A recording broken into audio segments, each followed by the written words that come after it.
Buongiorno! What is up, everybody? It's your girl, Denise Salcedo. Welcome to the WWE RAW Monday. Wait, I already said I was going to say welcome to the WWE RAW Monday Night Raw. Why am I saying it like 20 times? Anyways, welcome to the Raw Watch Along. It is Monday, March 23rd, and today I imagine it's going to be a jam-packed show because they've announced Becky Lynch, CM Punk, Roman Reigns, Brock Lesnar, and I forget what else they've announced, but I saw that and I was like, oh, okay.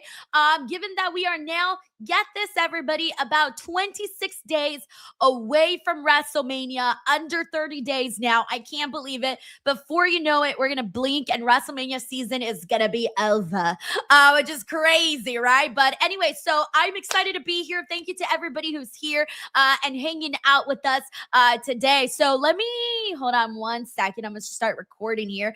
Let me see what everyone's saying. We're still a minute away, so I'm going to give some shout outs to everybody. I want to kick things off by thanking Sheldon Jackson. By the way, Sheldon, I hope everything went good this weekend, and I hope you're all right. Keep me posted, man. Sending some love to Sheldon for keeping the love going here with the DWO memberships. And Taylor Cannon from Chicago representing in the building. Taylor, thank you so much for the DWO membership. Please, let's give some love to Sheldon and to Taylor. We're 20 seconds away. We got Henry Kiernan. Henry says, hey, Denise, how are you doing today? It's Raw time. Okay, so first of all, guys, I mentioned that we are under 30 days until we get to WrestleMania, which means the WrestleMania diet has begun. I am now on my WrestleMania diet, which means that I got not eat like shit, and my ass has to work out. And your girl, Henry, walked 10 whole miles today. Actually, that's the most I've ever walked in one period, like on the treadmill. So whoop-de-doo. It only took me 2 hours and 40 minutes, and I burned about 1,300 calories. Woo! Anyways, let's see if I can keep doing that daily from now until WrestleMania, because your girl is trying to drop 5 pounds. Anyways, Henry, thank you so much for the love. Henry's like, wow, I asked how she is, and she gave me her whole life story. Thank you, Henry. All right, one second, guys. I'm waiting for Raw to begin. It's taking a second. All right, let me get the audio. Should be coming in momentarily. There it is. Y'all just heard the dun-dun-dun. From that, oh, there it is, the dun dun dun from Netflix. All right, here we go. Let's get the party started. Let me know how the audio is, everybody. Y'all know how we do around here. Want to make sure that everyone can hear. Oh, I forgot to turn off the subtitles. Hold on. I hate when that happens. Okay, we're good. Usually it pauses when I turn off the subtitles, so I'm like, hate when I forget to turn off the subtitles. All right, everyone's saying the audio is good. Nice. All right, thank you, everybody. Thank you. Making sure all is good. Jay Growl says Denise every week. I forgot the subtitles. 50 years, Boston Dude, has been a hotbed for because I was watching Netflix during the weekend, so I guess I had the subtitles turned on. Don't even remember what I watched. All right, there's our Judgment Day. Liv Morgan's been talking a whole lot about Danhousen. I'm wondering if when we're going to get that on screen. I want a Liv Morgan Danhousen interaction. There's Bailey and Lyra. Oh, they're going up against the Kabuki Warriors today. That should be fun. Like legit, that should be fun. We got the Usos. Oh, they're doing the Vision match now? I thought this was going to be a WrestleMania match. Shout out to the young OG, Jevon. Versus Grayson Waller. That shouldn't be bad either. That should actually be pretty cool. If they actually let Grayson Waller do his thing and there with Jevon, they'll actually get, hey, there's Speed. Hey, I like Speed, guys. He's honestly, he seems like a good one, you know? Plus, I gotta respect him after that massive spear that he took. Come on, let's be real. We gotta give him some love after all of that. Live tonight on Monday Night Raw. Fredo says that Maui wig looks so bad. Did y'all see The Rock in Moana today? The picture that came out? 26 days away, guys. 26 days to lose 5 pounds. WrestleMania diet. All right, that's how I'm going to keep this track of all of this. Yeah, I like this intro for Raw today. It's been I didn't feel like this often. I like that. Like, let the fans be seen. That's something to look forward to, you know? All right, while we wait for everything to get started, let me see. Let me give some love. Who we got here? We got Uncle Donk. What's up, Uncle Donk? He says, good evening. Is Tony Prego? Willow mention anything? Uncle Donk, I don't like to speculate on anybody being Pregos or not. And even if someone did tell me something, I wouldn't say it out there for the people. Like that, whenever someone is having a baby, I believe in them announcing it themselves and nobody speculating on that. Like, let's all wait till those people announce it themselves, you know? It was the same thing that happened with Naomi. Who else? So like a couple of others. But either way, I don't like to speculate on that. We got Victaru here. What up, Victaru? Victaru says, what's up, DWO peeps and Queen Raw is here, and I can't wait to see what will happen tonight while on the road to WrestleMania. 26 days away. That means that from now until then, WWE has to be all gas, no motherfucking brakes, all right? Because we gotta get pumped for this show, man. Like, so many of us are making our way out to Las Vegas. So many of us are buying on ESPN. You know, we want to make sure that we're feeling it, that we're feeling hot. HOTTOGO for WrestleMania. Thank you, Mictaru. And holy shit, Mictaru! Talk about being HOTTOGO. Mictaru says, also love listening to Busted Open when you're on. And Denise, I have to say, I'm very disappointed in you for not following what happened to Ellie and TNA. I'm telling you, the storyline is so good in cinematic scenes with Rosemary and Sue Young. I have been following. I cover TNA every Thursday.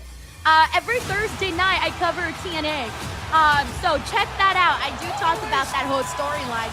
I was talking about it this past Thursday with Raven there and all of that. So your girl is up to date. Your girl is up to date. But seriously, Mictaru, holy shit. Thank you for this, man. You know how much this means to me to always have your support. So sending you some love and sending you some, you know what's coming. Some good karma. Some good karma over to Mictaru for his generosity.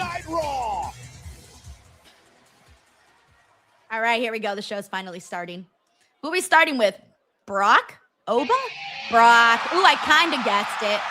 I felt like we should start with Brock tonight, given that his ass was laid out last week by Oba Femi. But also, I would love it if today we got some war of words between Oba and Brock, because Oba is not, like, he's not bad on the mic. He's actually pretty good on the mic. And he's got charisma, and he kind of has like he likes to be kind of a dick on the mic too, and I like that. So shout out to Oba Darula.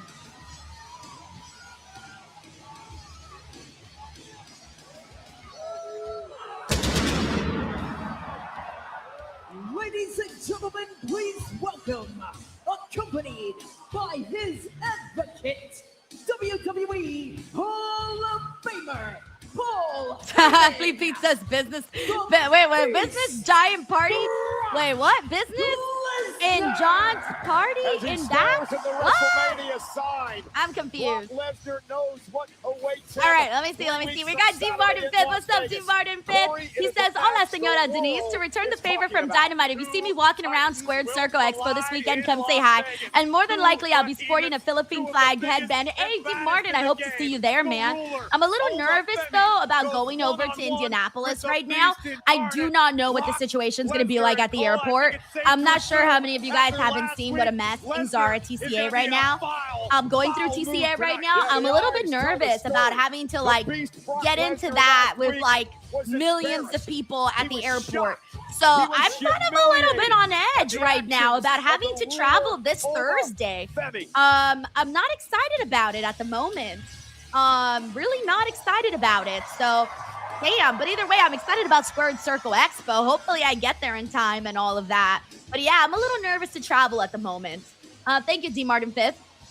We also got Spike Hunter, who also continues this DWO membership streak. Thank you, Spike. Okay, come on, let's bring out the ruler. Come on, we need Oba out here. Spice shit up. We need Oba to come out here and let this man know I did it once, I can do it again, and I'm gonna do it again at WrestleMania. Oh, look, everybody's chanting for Oba and Brock's face. Damn, Brock, Ladies and gentlemen. They want Oba. Oh, nice boost for Paulie. Suck it, Paulie. My name is Paul Heyman. No one cares. Serve as the advocate. All right, I'm just being a troll for the today. only being on the face of the planet to hold the NCAA Green shirt Division guy. I Wait, is that green heavyweight shirt guy or is that championship, the UFC a fan heavyweight of green shirt championship, guy? The WWE heavyweight championship, the Beast, the Conqueror, the main event of WrestleMania. Why is he saying it like that? Why is he saying it like that? I mean, I get what he means when he's saying main event, like as in like a big act. But I'm like, main events? Main events, keke?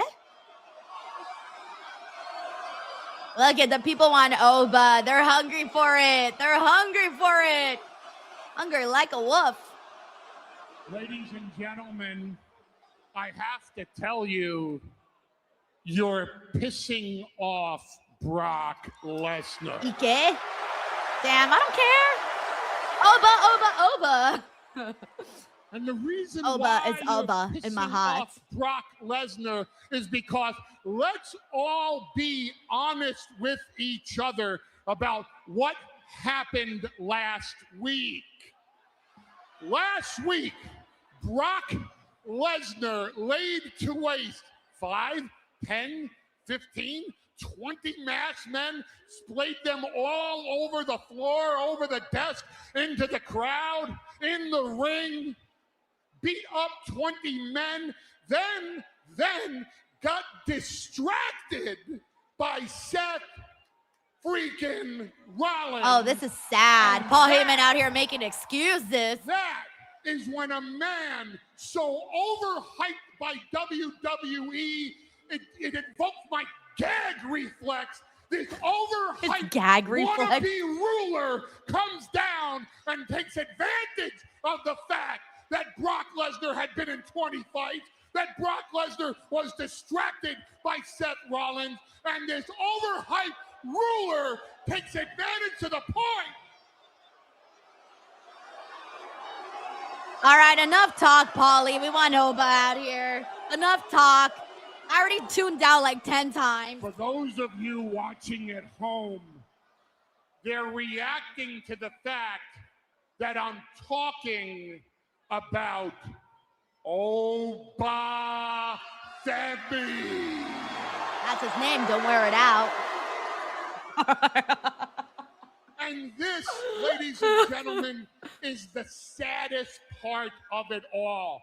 How many times have we heard the same narrative coming out of the WWE hype machine? Oh, this opponent for Brock Lesnar is the next big thing. This is going to be the slayer of the beast. This will be the Conqueror's Conqueror when The Undertaker got his streak conquered by Brock Lesnar at WrestleMania. Yes, we know. But this time, Oba will defeat Brock. I just know it. I feel it in my soul. This pisses people off. How many years later? Did The Undertaker get revenge on Brock Lesnar? No. And then came along everyone else that was going to be the one to beat the one in 21-1. Let's go through the list. He's going through the whole ass list? No, it wasn't Goldberg. Man, why does Goldberg got to be the first one to catch a string? Well, no. It wasn't Braun Strowman. Oh, there was Dean Ambrose. Hey, it wasn't Dean Ambrose. It was Bobby Lashley. But no, it wasn't Bobby Lashley. It wasn't AJ Styles. And it wasn't John Cena. No. I was very disappointed in that Brock-Dean Ambrose match, especially that year that I was most looking forward to that match. Who had his WrestleMania moment when he put his foot on the chest of Brock Lesnar and pointed to the sign. Because that's your WrestleMania moment. You peaked. That's the biggest moment of your career. Because at WrestleMania, you're going to be beaten. You're going to be taken to Suplex City. You're going to be F5. You're going to be victimized. All's on one today. Damn it, you will be conquered by Brock Lesnar. I don't know, man. Knowing Paul Heyman and how he likes to bounce around from man to man, Roman, Brock, Pug, Seth, I wouldn't be surprised if you guys get on the Oba Femi bandwagon. All right, guys, get your strut ready. Come on, get your strut ready. By the way, I gotta get an Oba Femi t-shirt. You know, I do not have one. I gotta get one. Here we go. Get your strut ready. Incoming. Damn, I swear to man, this guy looks bigger every week. Look at that. He's got this, like, look at the silhouette of his muscle right here. It looks like two big, like, humps because, like, they're so big. You know, like right here. I forgot what they're called. Triceps, biceps, one of them. Trapezoids, hectagon, pentagon. I don't know.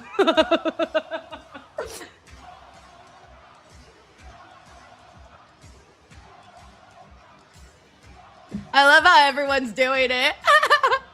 That's fucking sick. Whenever you latch on to something that's like fun to do. You got little kids, you got grandmas out here doing it. Hey, I like Oba's gear today too. Oh fuck, I hit my elbow. Ooh, gotta make a wish.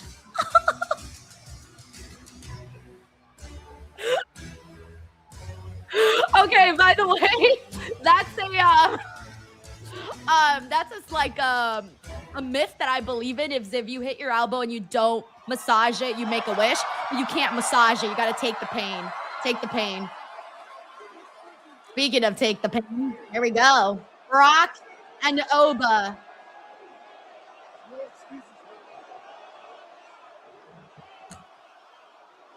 I was about to make a stupid joke, but I couldn't get the words together. Here we go. Okay, finally. No, do not hit him with that five. Nope. Thank you. Yes. Bye, sucker. The ruler just took your ass out. I like it. That is 2 weeks in a row, baby. 2 weeks in a row. Paul Heyman says, we don't believe that Oba is overhyped. Oh, he's so going to beat Brock's ass at WrestleMania. They have to. If they want to make the next bigger thing.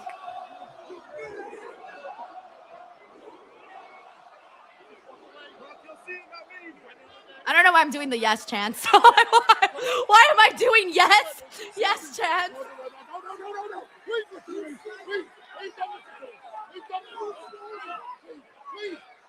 Brock Lesnar looks like he's afraid of Oba. He's scared. You ain't that lucky, boy.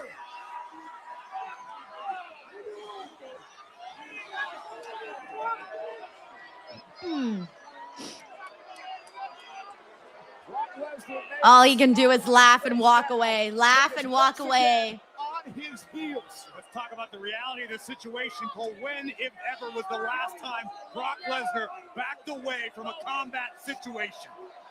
The ruler just stood down the beast. And here's the problem. I like that they're keeping it simple too, with Oba just going out there, bam, one thing, taking out Brock. Simple, effective, makes Oba look like a bigger monster, guys. Like it really does. Not taken down by Lesnar. He took longer doing his entrance than taking out Brock Lesnar. Think about that. Think about that. BTW, we got Brandon Rosette who says, looking forward to tonight's Raw. Hope that Punk and Roman segment is better than last week. Hey, Brandon, I got 2 words for you. You're old. Stunned. Thanks, Brandon, for the love, and I do hope that the segment is stronger today. We got Mr. GRK Chef 13 who says, "Who will Danhousen curse tonight? Don't be upset him. Don't upset him, Denise. He might be next." Hey, I don't want no beef with Danhousen. I'm actually gonna make a video about how right now Danhousen is literally the biggest draw on my social media accounts and my YouTube channel. I shit you not. So I'm going to do a video about that probably this week, about how much Danhousen has moved the needle. So thank you, Mr. GRK Chef 13. We got Kara Jenkins here. Hey, Kara. You got this piece. I'm on the fitness journey too. Hey, Kara. Please continue to share your fitness journey. I'll share mine. We got to keep each other accountable because that's the way to go, man. We all got to be the best versions that we possibly can be of ourselves, you know? That way we can eat without feeling guilty and live longer. Thank you, Penta Kara. tonight shouldn't even be happening. If it wasn't for Finn Balor, I would still be your I hope they don't screw Penta. But Finn Balor Take the strap got off of him. exactly what he deserved. Hope not.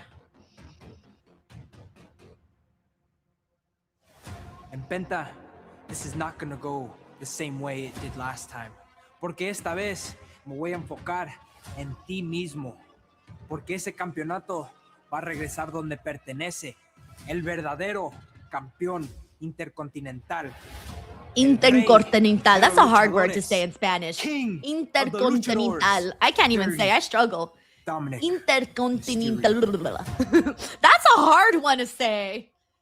And the king of the luchadors. All right, by the way, we got Mysterio. Jesus, Mysterio. As reigning champion Penta defends his goal against the former Intercontinental I hope champion. some of you guys were able to grab some. If you did, congratulations and thank you, Mysterio. Sending you some good vibes your way, man.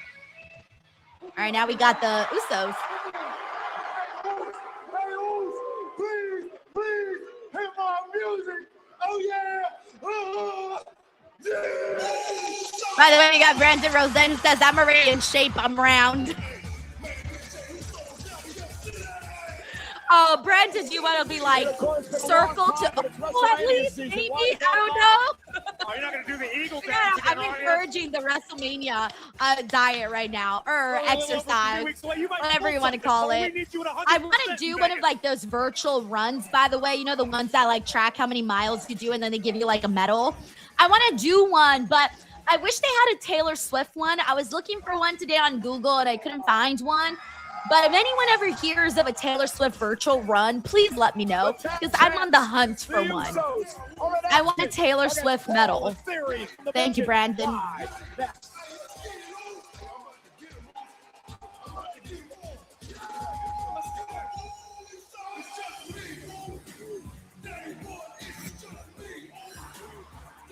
right, we're going to a commercial break.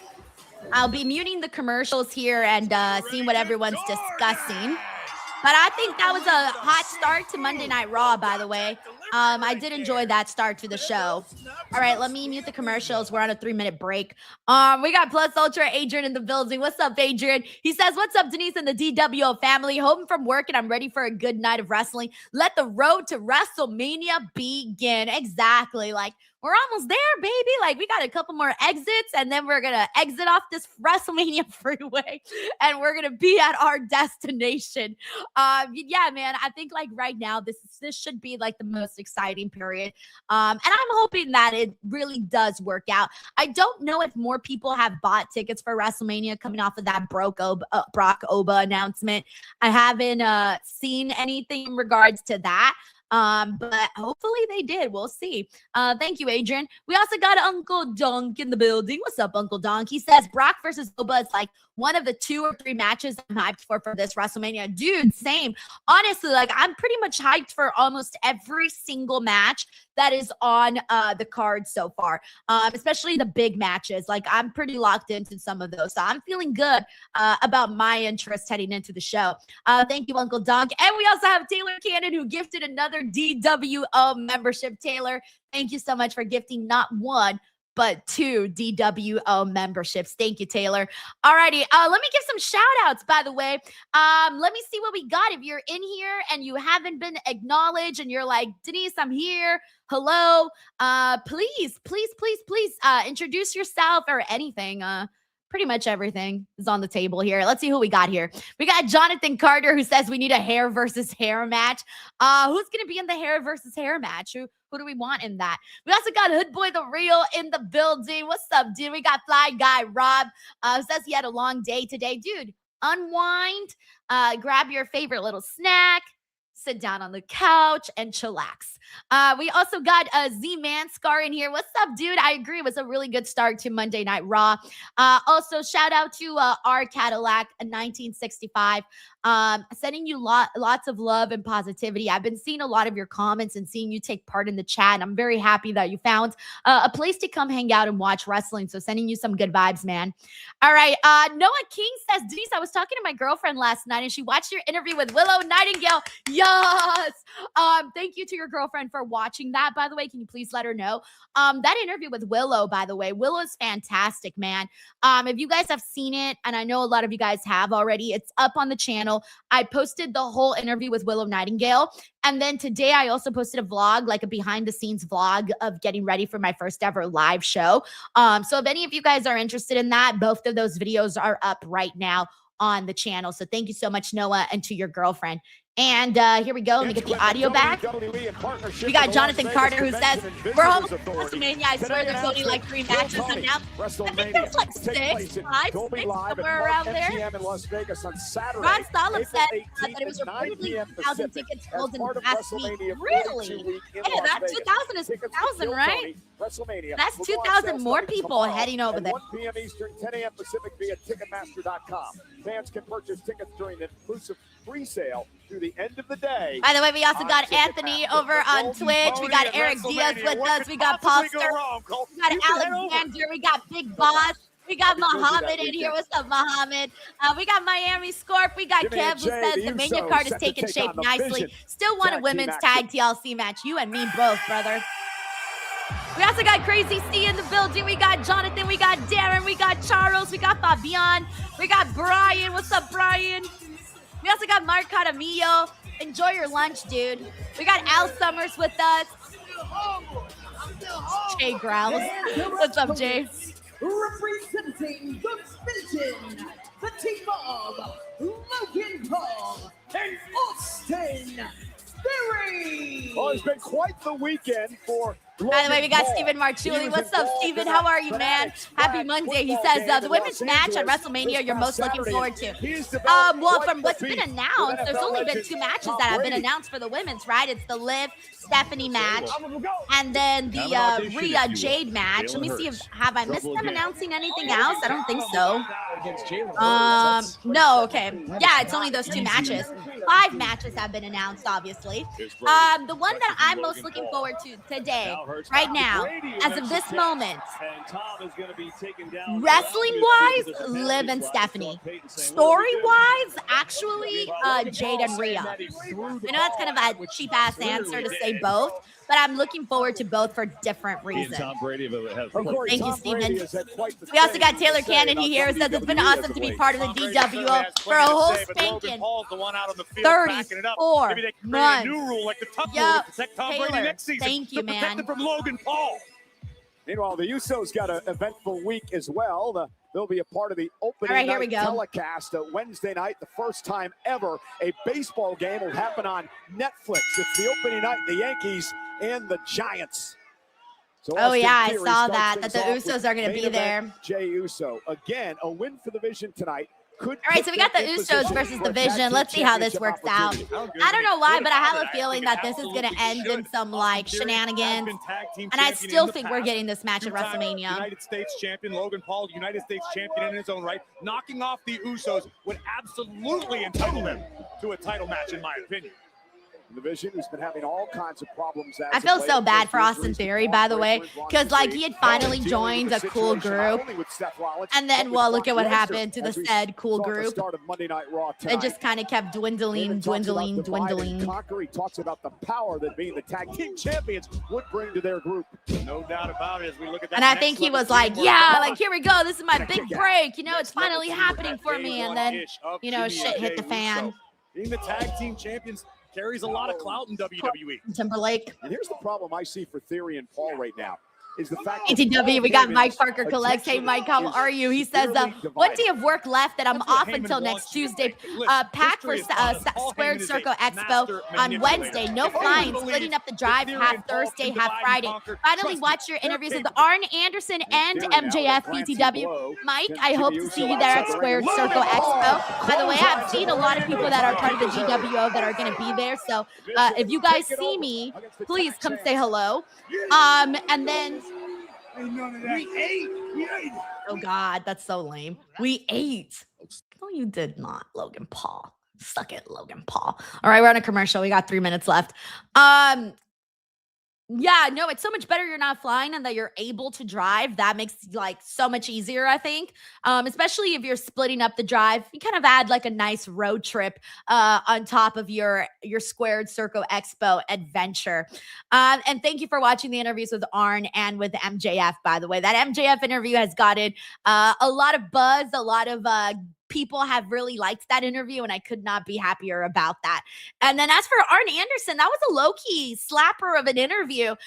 Even though it got like lesser views than the MJF one, I feel like the people that watched the Arn Anderson interview kind of got a lot out of it. Like, he was like wanting to talk, you know, like he was giving all sorts of answers. He was giving in-depth answers, long ones. Arn Anderson was like, I'm ready. Let's go. Let's have a conversation, Denise. And I was like, okay, let's go. You know, you never know with the legends, by the way. Like, I feel that legends are some of the hardest people to interview because the legends, like sometimes you like it's hit or miss, right? Like you'll talk to a legend and he'll give like very short answers.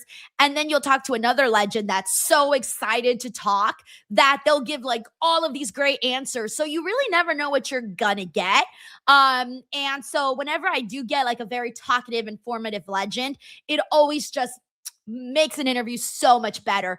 So I always get very happy whenever I have those instances. Like I went thinking I was going to have like a 5-minute interview with I went thinking, oh, I'm going to have like a 5-minute interview or something with Arn. And I think it ended up being like 20 minutes or something. So that was really, really awesome. Thank you so much, Mike. And I hope you're doing good, by the way. Alrighty, let me see what else we got here. We got a minute until we're back. We got Well-Rounded Leo who says Arn Anderson is one of the best promos ever in wrestling. And we got Jen here that's real one. Dude, I'm telling you, like he's like, let's talk. Like, he doesn't even ask me questions. By the way, I'll tell you, very few people that I've ever interviewed actually asked me questions during the interview. 2 times I can remember that happening to me. One with fan and one with Arn Anderson. 2 people that have accomplished a lot in press, obviously. But still, whenever someone asks me a question in the interview, I'm like, okay, have a conversation. I like this. This makes me excited. So, we'll see. Alrighty, let's get some more thoughts in here. In the meantime, we'll be back in 23 seconds. We got Jonathan here who says they should totally bring back the Cruiserweight Championship back. I don't hate that. All right. Hey, we also got Rafael Colon who's with us. We got Ant Cox that says, hey, Denise, just wonder if you can interview the Hardy Boys. I did, actually. If you search up Hardy Boys, Denise Salcedo on YouTube, you'll see it. And we played like a fun little video. I'm sorry, a fun little game. Thank you, Ant Cox. All right, we're back on Raw. And Austin Theory of the Vision. I do want to take this moment, since we're in the midst of this great tag team battle, to send our condolences out to the friends and family of Dennis Connery of the Midnight Express, who passed away a few days ago. Talk about feels like there's been so many deaths in the last few days, like of a lot of like known people. Man, I hate to see it. Now Big Jim desperately needs to make a tag to the pressure Jay. Main event, Jey Uso wants to get back to WrestleMania this year with the tag titles. Last year, he won his World Heavyweight Championship at the Grand Stage in Las Vegas. Tonight, with the gold not being defended, it's about the just a friendly reminder, please do not spam the chat, because I will have to remove you from the chat, and I don't want to do that. Don't make me be a heel, guys. I'm trying to be a baby face, all right? I'm trying to keep my baby face run going, all right? Don't turn me heel like you're trying to turn Cody heel. Use it to distract him and then deliver the left hand. And now Austin. Wow! Caught by Jay. By the way, we got Jihad here. It says, question, have you done an interview with Tekla? Yes, I have. Yeah, we did like a nice little 20-minute interview. It's up here on the channel.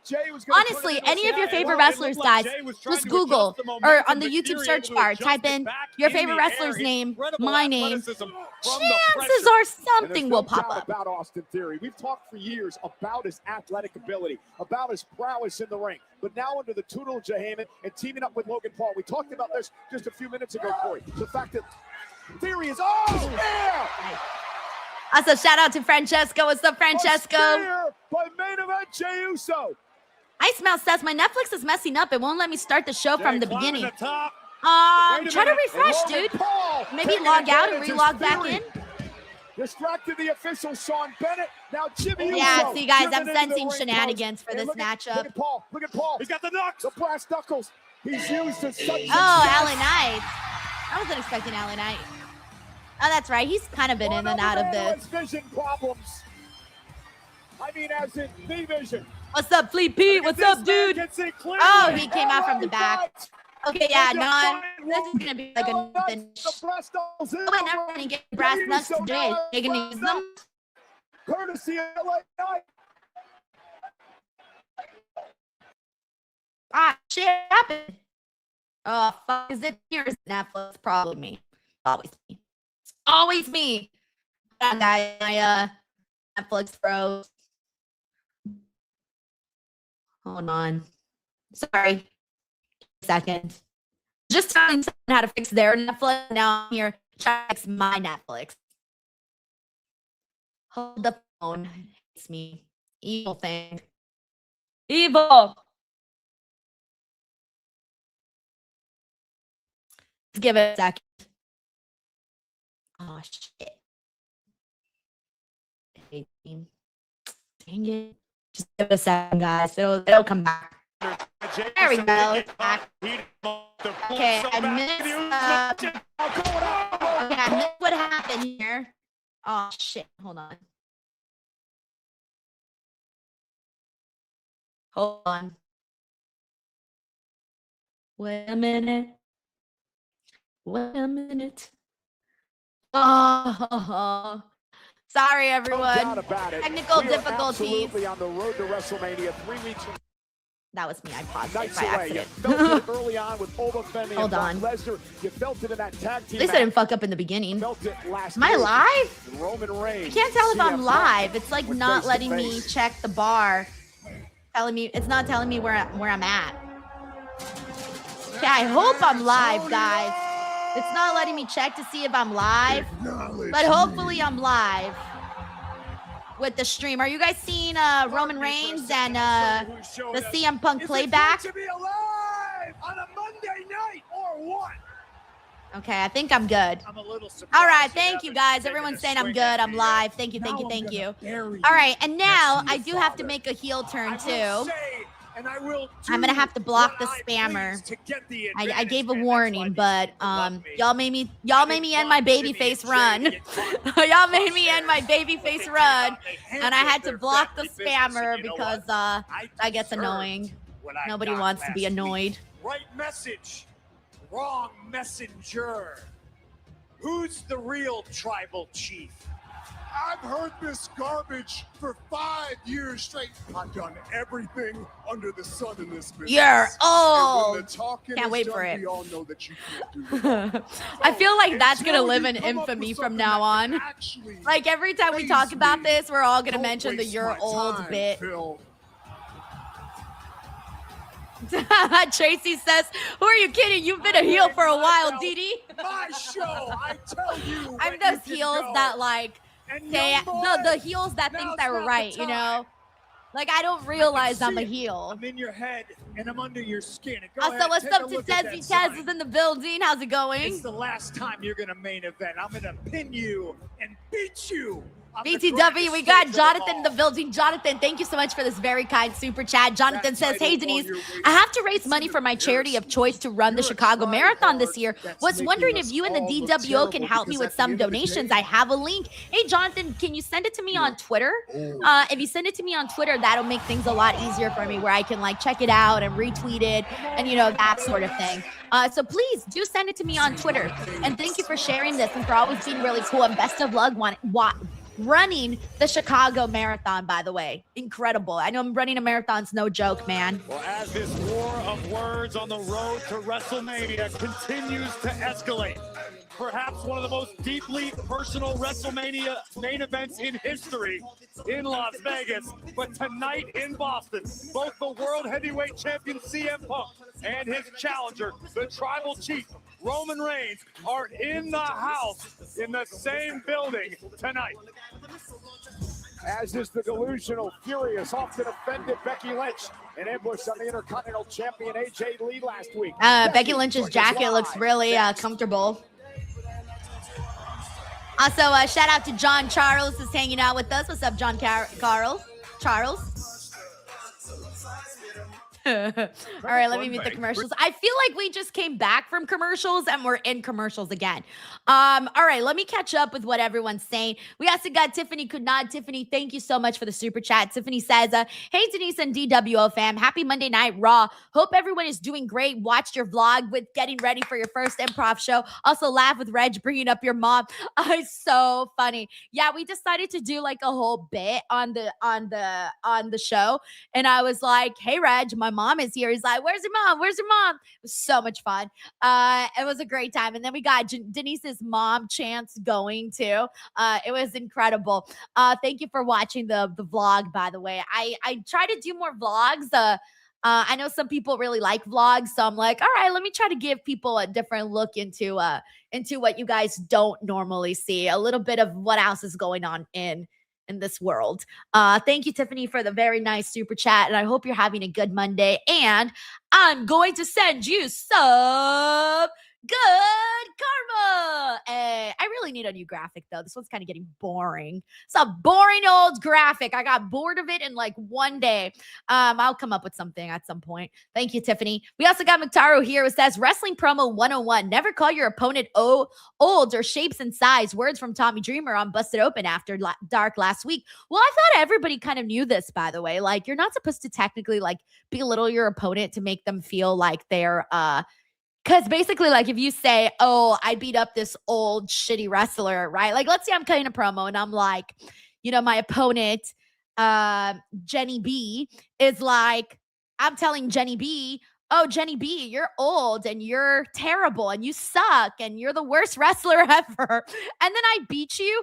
You're going to be, and then I start bragging about it. You're going to be like, Denise, why are you bragging about defeating Jenny B? Like, you said Jenny B was old and lazy and sucked and wasn't any good. So you beat somebody that was lame. You didn't beat anybody that was great.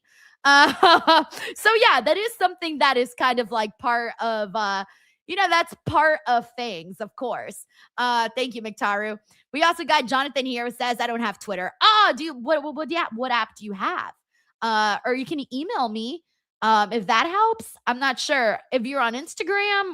Honestly, I feel like Twitter is the easiest because it's like super quick to just like go through that. But let me know what your situation is with that, with social media. Thank you, Jonathan. I always forget that not everybody has everything, like in terms of social media. I always forget that because I'm a social media addict. So yeah. All right, we're back in 15 seconds, by the way. Oh, Jonathan says IG and email. Okay. Am I following you on Instagram? Can you drop your, am I following you? Because if I'm following you, you can message me back. If not, just drop your IG handle in the whatchamacallit, in the chat. All right, let me get the audio back. April 16th to the 20th as the ultimate WrestleMania week. We got Clown here. What's up, Clown? He says, Mick Foley said that in his book, always builds your opponent. Why, if you lose to a bum. That's true. You lose to a bum. If you win, you defeat a bum. Posh doesn't defeat a bum. You gotta defeat somebody that's fucking fantastic. John Carphoto. Thank you, Jonathan. Let me follow you. Hold on one second.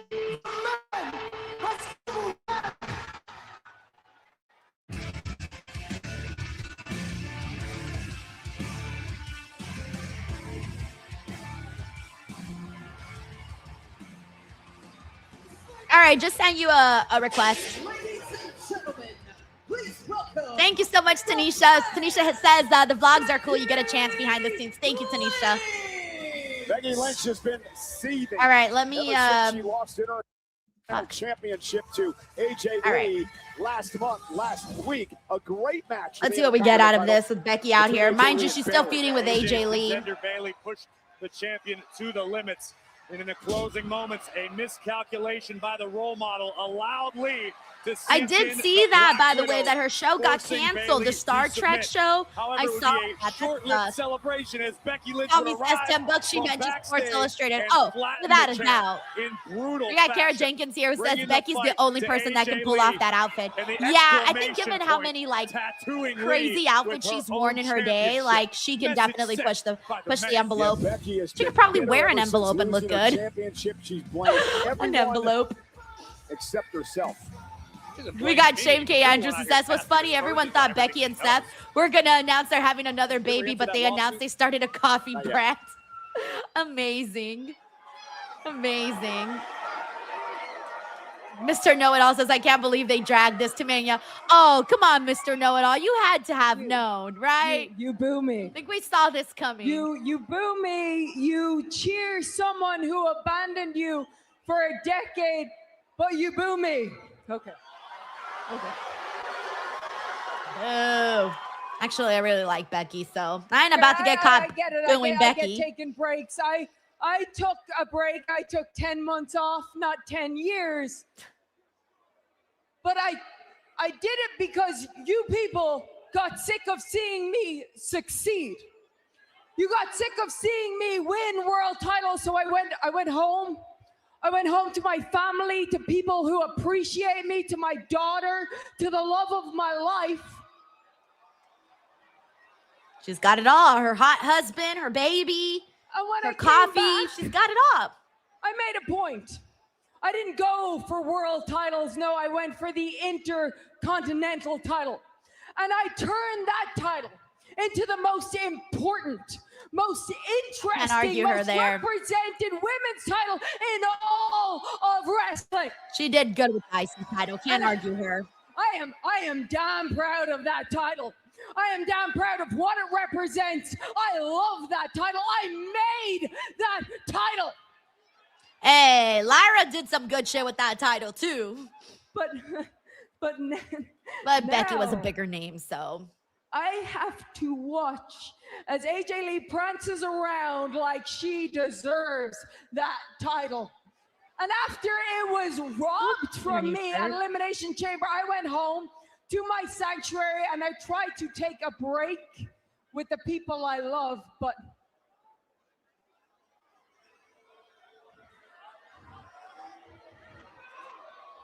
what? When I went home, my daughter, my greatest accomplishment, she was singing that stupid Light It Up song. And she was skipping around the house. Oh no! Her daughter's an AJ fan. Like she's that Jersey skunk.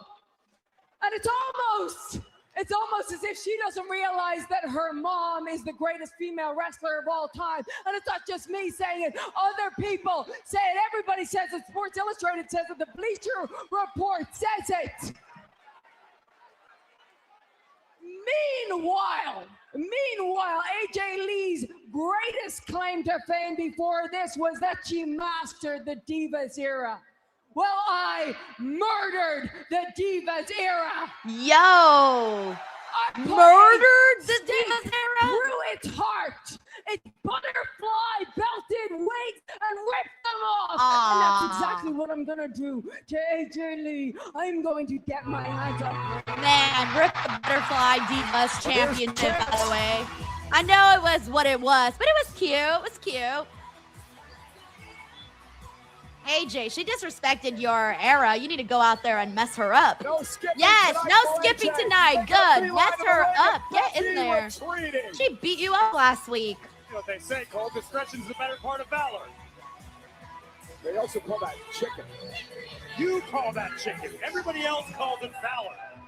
Well, at least we know Rue is the AJ Lee fan. Also, shout out to Sarah who keeps hanging out with us. We got Bill W from New York.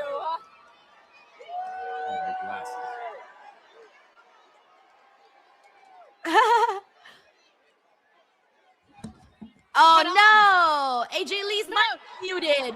You like to fight dirty, don't you? Because you know that every time that we've met in this ring, I have walked you like a dog. I don't know why I'm barking. Barking's fun. And you don't want to get embarrassed again. I get that. I feel for that. But maybe that's what it's going to take to get you out of my life and away from my title. Maybe I have to embarrass your ass one more time and tap you out in front of the whole world on the biggest stage of them all. Go low, AJ, go low. Tell her you're going to tap her out in front of her daughter and she's going to cheer for you. Go low, AJ, go low. She's not going to do it. She's not going to go low. She a baby face. She's nice. Okay? She's nice. I'm going to show you why I am the best of my generation and yours and maybe the next. Why I am your favorite wrestler's favorite wrestler. And apparently your daughter's favorite wrestler. I was waiting for that. I was waiting for that. She had to mention it. Damn, Becky. I will give you what you want. AJ Lee versus Becky Lynch for the Intercontinental title at WrestleMania. No way. I did not see this coming. I'm so totally shocked. Oh, you skipped right into my trap, you dope. Oh, I thought she was going to say something else. You have no idea. She went the PG version. Okay? Because you can shine Monday to Friday any given week, but WrestleMania, that's my domain. That's where She does kick ass at WrestleMania. Oh. Never forget her match with Bianca. Wait a second. I remember the last time you competed at WrestleMania 11 years ago. Damn. What happened? What happened the day after? Oh yeah, you skipped right into the office and you handed in your resignation and we didn't hear from you for a decade. Damn. Hey, don't worry. At WrestleMania in Vegas, when I take my title back, I'll save you the trouble. I will end you and we will never hear from you again. Welcome to the big time. All right. I'm wondering, I think they got to add a stipulation too, by the way. Like I think we need one. No one does it. Yeah, that's true. Jordan brings up what about a I Quit match. That would be kind of sick, actually. I would love that. Main invented WrestleMania. Kev says, I never saw this coming. She's gonna take her gold back. We got Cody Santello says Punk's on a pole match, Pepsi on a pole match. Well, although I don't think either AJ or Becky. Thanks for showing up out there, man. Those nuts out of there. They're way too fit for that. Hitting the thing, picked up the window. Hey, I ain't hiding nothing, LA. Everybody had to get got. It's kind of funny calling him LA. You get consequences, Zeus. Straight up and down. I understand all of that. I understand consequences. I understand what you're saying. Everybody's got to get got. But right now, when you're talking like that, it just sounds like somebody I know. It starts to sound like you're talking like Roman Reigns. Man, I'm tired of everybody telling me I keep sounding like Roman Reigns. Bro, they just said that to Solo. Now they're saying that to Jay. Running your mouth. Apparently, everyone's like Roman Reigns. I'm just telling you what I'm here. I'm telling you what I'm here. Yeah.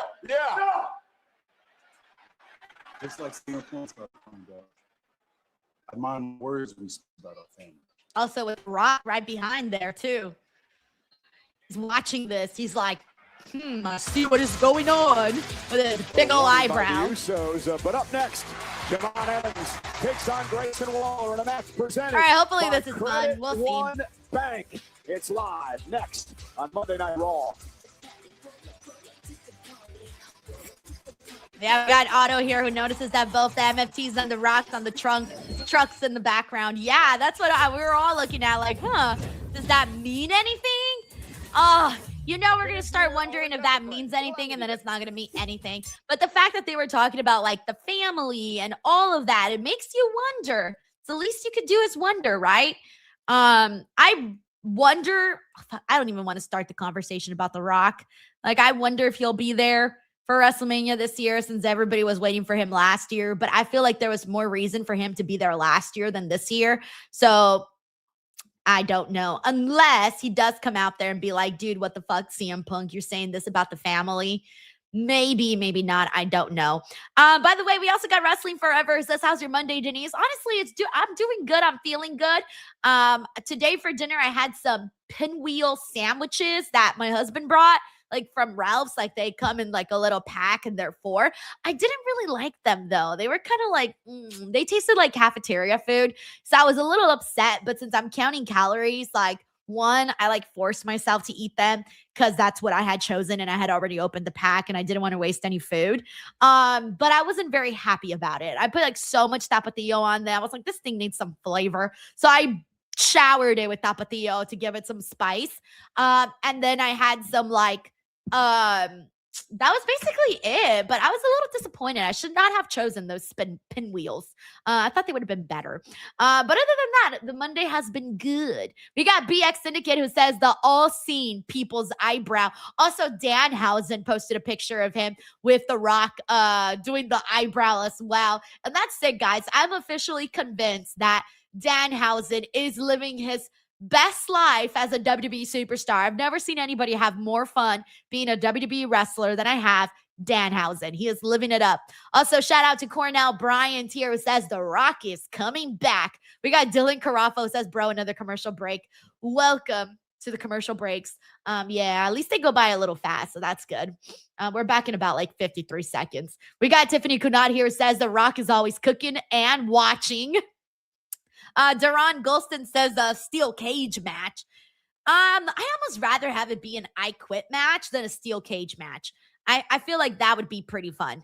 We got Terrence Gardner who says, who peeped the Easter egg? Is The Rock the Easter egg? I think so. Let's run with it. By the way, Brandon Rosen, thank you so much for the super chat and supporting this channel. He says, ever since last year, I hope The Rock stays as far away from creative as possible. Look, dude, I'm a fan of The Rock, man. I don't know what the hell happened between him and Triple H and what didn't happen. I have no earthly idea, but I'm not opposed to The Rock coming back and doing something. At the end of the day, he is the damn Rock, okay? One of the most famous people on this planet. And people love him, man. Like, people that are not wrestling fans will watch if The Rock is there. I'm not saying they're going to watch. Like, what I'm saying is if you bring out The Rock, people are going to look. They'll stop scrolling on their feeds to look at Dwayne The Rock Johnson. WWE titles will be put on the line both. Thank you, Brandon, for the super chat. Don't miss your chance to be a part of the showcase. Oh, no. I don't like strap. Submit your name. Mr. Know-It-All, I don't like strapped matches when you have to touch all the 4 corners. It looks so corny. I hate it. All right, let's get into Jevon Evans versus Grayson Waller. Home of the Celtics, and that, my friends, is Derek White. Boston Celtics. Fly Guy Rob says, as long as he doesn't call you the wrong name again. I know. I'm going to be like, you know what, Rock? How about you come do an interview with me and you'll remember my damn name. It ain't Lisa. Although Lisa, though, Lisa kind of stuck, though, and a bunch of people still call me Lisa to this day. So The Rock literally gave me a whole ass new name. So funny. There was people that were telling me, they were like, oh my God, Denise, you had so much guts to correct The Rock. Because some people were telling me they wouldn't have corrected The Rock. And I was like, dude, I don't want The Rock to think my name is Lisa. Like, I want to someday be big enough where I can interview The Rock one-on-one. And I don't want him going into it being like, oh, I'm going to interview with Lisa. You know, like, I'm trying to be seen. I'm trying to be known. But yeah, a bunch of people did tell me, they were like, oh, I wouldn't have corrected him. But I did. I was like, no, it's Denise. And then he didn't hear me. And I was like, Denise. I think I said it like 3 times. OG, the soon-to-be 22-year-old Jevon Evans, who was taking Monday Night Raw by storm. One of the most exciting young stars. BTW got Nightwolf here with a super chat. Thank you, Nightwolf. He says, is The Rock backstage tonight? Did I miss something? No, it's people are considering it an Easter egg that The Rock was on the picture of the truck while the Usos and LA Knight were talking about, you know, the family and disrespecting the family. And, oh, you're a little, telling Jay, LA Knight told them, like, oh, you're a little bit too much like Roman Reigns, blah, blah, blah. So because, like, they were talking about the family and The Rock was behind, maybe not an Easter egg, I don't know. Thank you, Nightwolf. Opportunity to catch up with Grayson Waller earlier today, and he is not angry. He's simply frustrated. Thank you so much, Cornell. Yeah, if I ever do The Rock, so like one-on-one, he's doing everything he can for the new day. And that would be big time. A full-fledged gotta work. Baby steps, guys. Baby steps. Impressive outings away from that happening. He's had impressive outings for a while now and still has not been invited. We got Miami Scorpio says, Denise, have you ever been awestruck by anyone you interviewed? Yeah. Oh, yeah. I was so nervous when I interviewed Stone Cold. Bro, I was so fucking nervous. Like, my heart was like, I remember driving that day to the location where we were doing the interview. And, like, the whole time I was, like, so nervous. My hands were sweating. The whole thing. But that was many years ago. I don't think I'd be that nervous now. Nice. Oh, fuck. My God. Nice one. Almost overshot. Oh, my God. Able to take him down. I got so nervous there. Rough landing for Jevon. Yeah, that was, he almost folded like a taco. I was like, yo. Oh, God. A veteran like Waller could all right, capitalize breathe on. now. Jevon making the climb to the top turnbuckle. Now off the top rope. What a cross body. We got Paul here says, damn, Jevon, I know. Just want him to be safe, of course. It's no surprise that I mean, this ain't an easy thing to do, guys. And Jevon wrestles a very, very hard type of style. We got James here who says maybe too bouncy. Also, Eric, thank you for checking out the vlog, man. Thank you. Sent outside the ring after the attack here by Grayson Waller. And Tracy says, I have a heart condition, Jevon. For real. So I was like, a little more vibrant. Give us all heart problems over here. Jevon politely turned him down, but I guess Kofi believes that they're recruiting. We got Jay Grouse here who says, how does Speed get involved in this match? Oh my God, imagine if we saw Jevon Evans versus Speed. Oh God! Taking advantage of that mini he was argument like, hey, I'm going down. Better catch me now. Hey, Corey! Fucking Jevon, man. He's so. Hey, can you just stay I with love that camera shot. Guys, from underneath though, underneath he was like, "You better catch me, bro! Like, I'm coming! Like, there's no stopping me now. I'm coming! Ain't no stopping me now." Also, what's up to Mitch Kofsky? What's up, Mitch? He says, "Hey, been a fan for a long time. Love your content. Keep up the great work." Thank you so much, Mitch, and thank you for being here and checking out the stream. Hopefully, you're all good. We got Jordan here who says CM Punk called Rock bald fraud after Mania last year and said he wanted to box with God. He would love to talk him face to face. Are you kidding me? I've been waiting that forever. I would love to see that. All right, let's see what else we got in here. We got Larice Johnson who says, this is why I'm not a wrestler. Yeah, for sure, dude, for sure. Like, that's not an easy thing to do, man. There's a million reasons why not a million people are going for this job. You got to really put your body on the line, man, to be a wrestler. It's crazy. Fly Guy Rob says, you guys remember the Braun Breaker spear on Speed? How can we forget? It was one of the coolest spears I've ever seen in my life. After that, I was like, yeah, I gotta respect Speed after that, dude, because that shit was crazy. Poor Speed looked like he couldn't even breathe afterwards. He was gone. He was like, like all the wind was completely taken out of him. We got Night American says he's liking this episode so far. Nice. Glad you are. Let's see. We got Uncle Don here says, I see The Rock showing up if they need to boost ticket sales. Not sure how many tickets have been sold so far. Yeah, I'm not really sure how many have been sold or haven't been sold. BTW, thank you so much to Stephen Marchuli for sending in a super chat. He says, I could see the following. Winner of AJ versus Becky at WrestleMania does an open challenge. NXT call becomes champ on Raw after Mania. Fucking shit, Steven. Sorry, I shortened your name. Dude, I love this idea.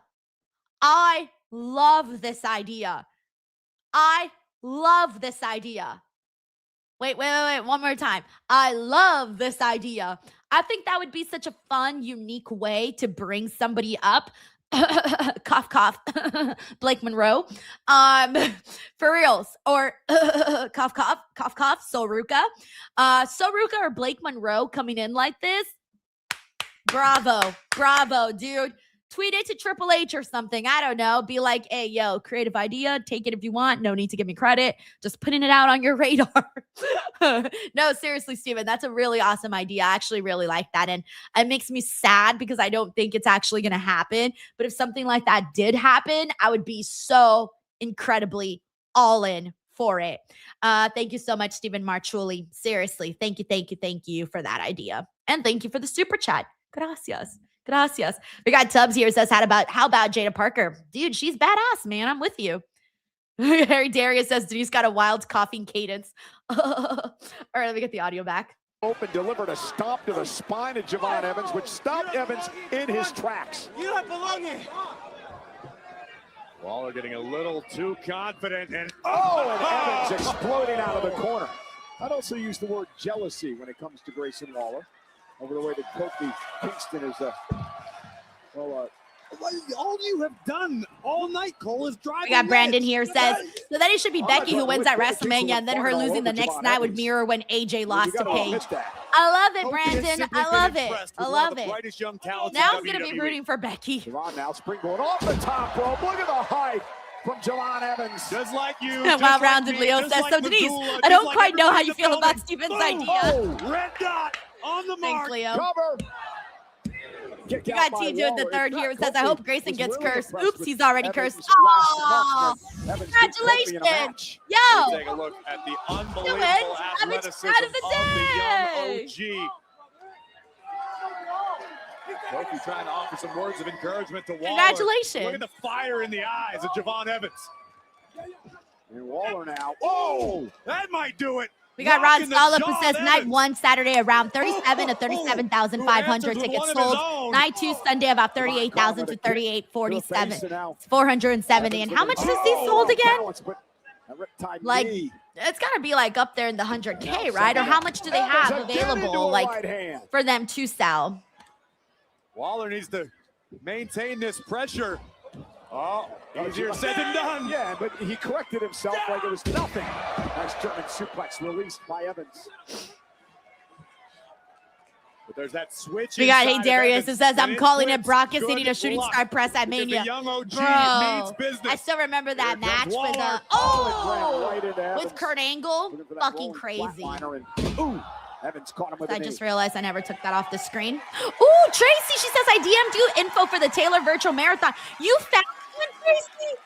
I was literally looking heading up for to his one. comfort zone. Okay, I'm going to have to look at that as soon as Raw is over. Great Thank you, Tracy. By Waller. Dude, I will run 100,000 miles for a Taylor Swift medal. Dropping Jevon right on the top of his skull. And a kick out at 2, just barely. Jordan says 70K for the stadium, so about 140 for both nights. Oh, yeah, so they still got a little bit of ways to go then. Now sending Jevon into the post. Catch him in the ear. Certainly seems to be the case. Now Waller looking to capitalize. We've seen Grayson utilize this maneuver before. If he lands this, it could be lights out. Jevon. Might be lights out for Waller. You never want to have your lights turned out when you're stuck on the top turnbuckle. I don't care who you are. Dangerous situation for the Australian superstar.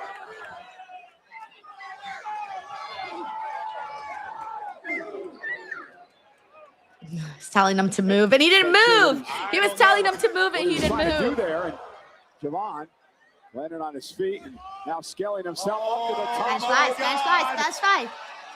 Nope, never mind. He went for Hurricanrana. Are you kidding me? And now the cutter. The people pop no matter what when Jevon is out there doing his shit. Thank you for coming, Grayson. This match wasn't bad. They had enough good spots in this. The dive, the splash, the hurricane off the top rope, the cutter, all of that. This is absolutely incredible. Jevon Evans with a super hurricane rana from the very top, followed immediately by the OG cutter. What's up, Paula? Paula Cotton says, hey, Denise, what's up? Good night. Hope you had a great weekend. My comment was up there earlier, but I think you missed it. Oh, thank you for commenting again. Yeah, if I missed something and you're like, I really need Denise to see this, just keep throwing it in there. Obviously, don't spam, but keep throwing it in there. Eventually, I'll get to it or I'll see it. Sometimes I get distracted with what's going on with the show, so y'all know. Anyways, thank you for being here, Paula.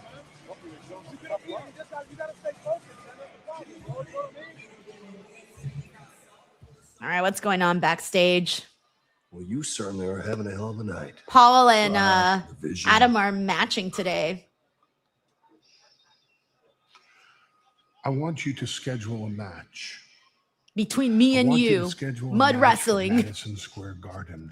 Oh. I want you to schedule a match for next week at Madison Square Garden. Oh, that's next week? The Usos defending the tag team titles against the Vision. And I want it to be a street fight. That's not too bad. I think you should consider it. Well, you have given me something to consider. What the hell is it? Consider. Yeah, thank you. Consider it considered. Where are you going? Where do you want me to go? To the ring. Why would I go to the ring? You requested time to address Seth Rollins.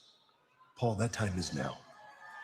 After the night I'm having, you still want me to go to the ring and address Seth Rollins? You wanted the time. The time is now. Oh, you know Paul Heyman doesn't stray away from TV time. He's going to run out there to get his moment. I've had it with everyone around her. I am sick of it all. Okay. For two guys that hate each other, they love to get up on each other's faces, man. They're like, so, hey, fuck around and find out. Literally, they be getting all up on each other. Damn. Okay, y'all really want me to believe y'all hate each other. Okay. I don't be getting near people I don't like that. All right. Give me 1 second. We got a couple of super chats. Thank you so much to everybody supporting here. We got Tiffany Kunat who says, LOL, I'm wondering if Johnny Gargano will have his curse lifted. Danhousen did take the $20 from Candice to cure him. I think she just got bamboozled. She got hustled. She's never going to see those $20 back, and he ain't never going to stop being depressed. Sadly, I think Danhousen, the only thing that came out of this is that Danhousen's net worth just went up an additional $20. So funny. By the way, like that video got more views than anything I posted all of SmackDown. Like that was one of the things I've been wanting to say is that like Danhousen, all of his segments get more views than literally anything else. It is kind of crazy, honestly. Like I wasn't expecting that. Legit. Thank you, Tiffany. We also got an Uncle Donk here who says the OG cutter in slow-mo is so beautiful. Beautiful. I especially like it when he flies a little higher and you're like, oh, is he really going to get it? And then he does. And you're like, oh shit, he really did. But like, think about that, man. Think about how like the timing of you and the competitor have to be like perfectly lined up for that cutter to freaking hit. Like you got to make sure, he's got to make sure, the guy waiting at the bottom's got to make sure like the timing of that cutter. Yo, imagine you're waiting for a cutter from Jevon and you're seeing him fly and you're like, wow, he's flying.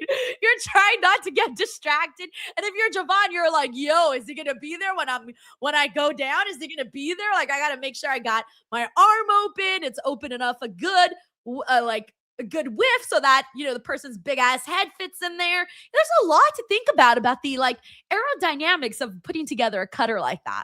I think I'm overthinking it, but thank you, Uncle Donk, for the super chat, for the support, for the amor. Gracias, gracias. All right, let me see what else we got. We got Jordan here who says, ooh, good prediction. He says Braun Breaker may be back. I would be so freaking stoked if he is. I kept seeing a lot of like reports that they were saying that I think this was put out by Fightful Select like multiple times where they said that WWE officials like expect Braun Breaker to be back.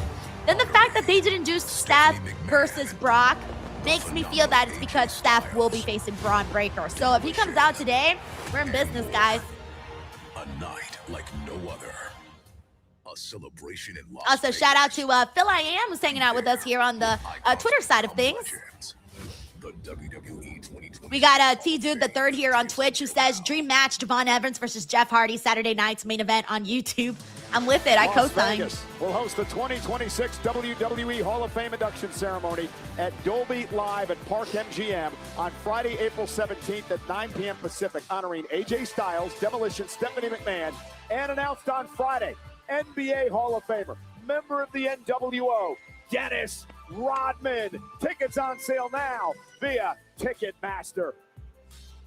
I cannot We got Preston here who says the fact that Danhousen's videos are the most viewed videos in WWE since his debut tells you how much fans miss good comedy in wrestling. That's true. I'm telling you, dude, he's the most searched term since Elimination Chamber on my channel. The most searced thing. So basically what's leading people to my channel, to this YouTube channel, is Danhousen.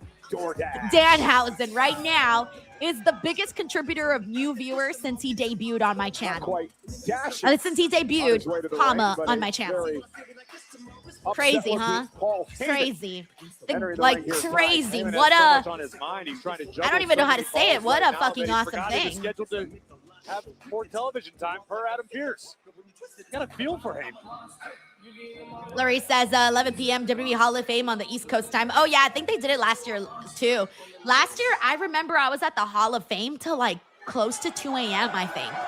Remember Triple H's speech went a pretty good amount of time. All right, let's see what Paul has to say. Dan is in the housing. Thanks, David. I'm having a really bad night. Nah, you and think? Not just because after a 40-year Hall of Fame career, I'm relegated to a contractual appearance in Boston, Massachusetts. Hey, shout out to Boston, bro. I had a good time in Boston. I'm having a bad night because there's no one left for me to hide behind. Bronson Reed will not be back anytime soon. Braun Breaker will not be back anytime soon. Brock Lesnar is so pissed off, he has already left the arena. Logan Paul is half conscious. Austin Theory is half conscious, which means that just leaves me. And I have a stalker, a jaded ex, a psychopath that fancies himself as a visionary, and his name is Seth freaking Rollins. I told you, Paul, I like to bounce around. And despite the character that I portray on television, here's a news flash for everyone. I'm a man. Nah, really? Had no idea. And I'm a man that's been pushed too far. I'm and just Seth being Rollins stupid. is a man who feels the same way, which means WWE isn't big enough for the two of us. Sounds like WWE needs some Blue Chew. No, that's not a challenge for a match at WrestleMania. We all know I don't stand any chance in that match. Nor is it a challenge to fight tonight. But to be honest, what other choice am I left with? So maybe it's time that Seth Rollins came down here and put me out of my own damn misery. Maybe it's time that we do this right here, right now. I love how we were all thinking, I'm a man. I'm 40. The pause, though. I'm a man. Pause. Yes, Paul, we know. If you think no, there's Seth. That I'm afraid of circumstances like this, you're 100% correct. But sometimes a man has to do what a man has to do. What does a man got to do? That's the question. To be or not to be? I don't know why we're just turning this into poetry now. Oh, I thought he actually... Oh, he did see Seth. Okay. Maybe Seth's just trying not to tan, guys. Maybe that's why he's still a masked man. He doesn't want to tan. Moment, Seth. Let's do this. I'm standing in your Wait, Paul really ring, hasn't Mr. seen him? I thought he Visionary. had seen him. I thought he was just waiting for joking. you. He's got to wear two. Not the cops. Not the cops. Oh, come on now. They really sent out the cops out there.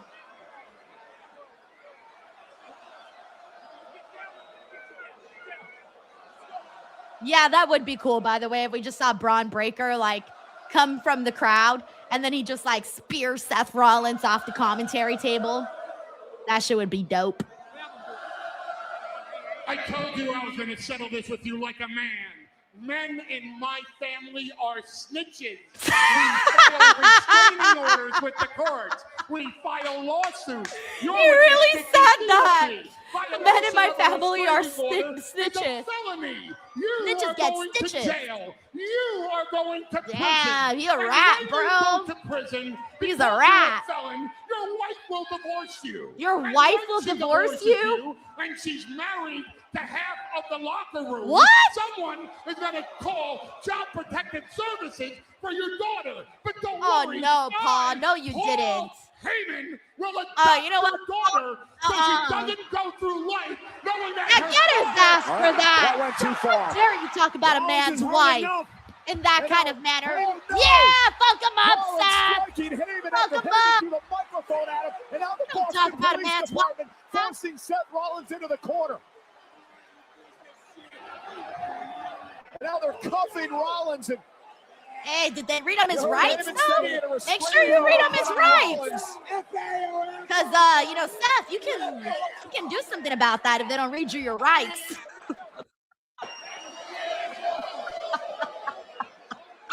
Oh, man, that's funny. Yeah, cry about it, Paul.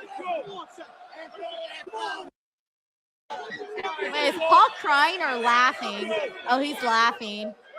He looks like he's having a nervous breakdown. He's malfunctioning. Dingle here says, I want to see him get please. Hey, if they really want ratings, they could do the what is it, the search? Where they make you like get down like to your birthday suit and they do a little search. Oh, strip, not striptease. What's the official name? Not striptease. That's the other thing. I forgot. Strip search? Is it strip search? I don't know. Okay, whatever. I mean, if they really want views, let's go. Oh my God, that was funny, guys. That was funny. I don't even know what to say. That was hilarious. I will tell you this. I feel like that's probably the best thing that they've done with Seth Rollins since he came back. I'm glad that he's no longer doing that hokey pokey shit with the masked men out there freaking dancing like they're at the freaking Flamingo. So I'm glad that that's not what we're seeing anymore. I'd much rather see Seth Rollins get arrested. You know, that's much preferably. Strip search. There you go. I was trying to put it together. Nine American says I'd watch that. I don't judge, guys. I don't judge. AJ Trim says, Denise, what? I'm just saying, guys. I'm just saying. Thank you, Nightmare D says, yes, it's a strip search. I don't know why I was thinking strip tease. I'm like, wait, no, that's the other strip. Oh, man, that's funny. Oh, God, that's so funny. Alrighty, let me catch up here on what everyone's saying. What's up? We got Corey MacArthur. Yo, Corey, thank you for calling in on Busted Open on Saturday. He says, hey, yo, Denise and DWO crew, just getting on live stream. Enjoy chatting with you and Mark on Busted Open. How are you? I'm doing fantastic, man. Thank you.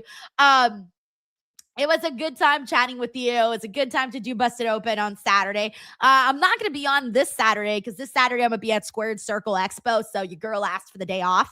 But then I'll be back afterwards. I think I will be there for Thursday, though, as long as my Wi-Fi works, because I'll be in Indiana by then. So yeah, but I won't be there this Saturday. But other than that, all good, Corey, and I hope you're doing good too, man. We got Tiffany Kunad here. It says, LOL, real men would handle their situation with rock, paper, scissors. Rock. I always lose rock, paper, scissors. It just gets too complicated. Yes, rock, paper, scissors is complicated because you just never know what the other person's going to choose. Although I did watch the Big Bang Theory, and I like when they do rock, paper, scissors, lizard, Spock. I always like how Sheldon explains that whole thing. So every time I think of rock, paper, scissors, I think of that scene of Sheldon doing rock, paper, lizard, Spock. Yeah. And then him explaining all of the rules. Classic. Anyways, thank you, Tiffany. We also got Uncle Donk who says, personally, I think that segment was pure nonsense unless they are teasing Braun versus Seth. I mean, at this point, you might as well book Seth versus Paul Heyman. I'm joking. But no, Uncle Donk, I'm feeling good. The last 2 weeks, I'm feeling good about them booking Braun versus Seth. I think we're just waiting for him to be cleared and ready to go. It seems like they're stretching this as much as they possibly can. Thank you, Uncle Donk. What an odd situation with Paul Heyman and Seth Rollins, who's become his arch nemesis. Seth Rollins was escorted out of the building by the Boston Police Department. Paul Heyman, though, went too far, and Rollins made a beeline back to the ring. Heyman made the mistake of mentioning Seth's daughter, which incited this response. Yeah, you can't mention someone's daughter like that, or their wife. He really said his wife was going to be with half the locker room. Buddy. And escorting the That's where I draw the line. TD Garden. And Paul Heyman, we got a super chat here from Adrian, plus Ultra Adrian. Thank you, Adrian. He says real men handle their differences with a game of Smash Bros. Rollins learning about it tonight. Hey, it's better than fucking being a snitch, let me tell you that. I can co-sign that. Thank you, plus Ultra Adrian.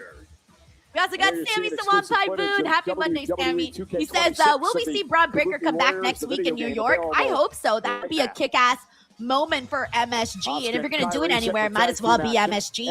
And it still gives you 3 weeks to continue the build with Braun and Seth. You get plenty of time to do something there.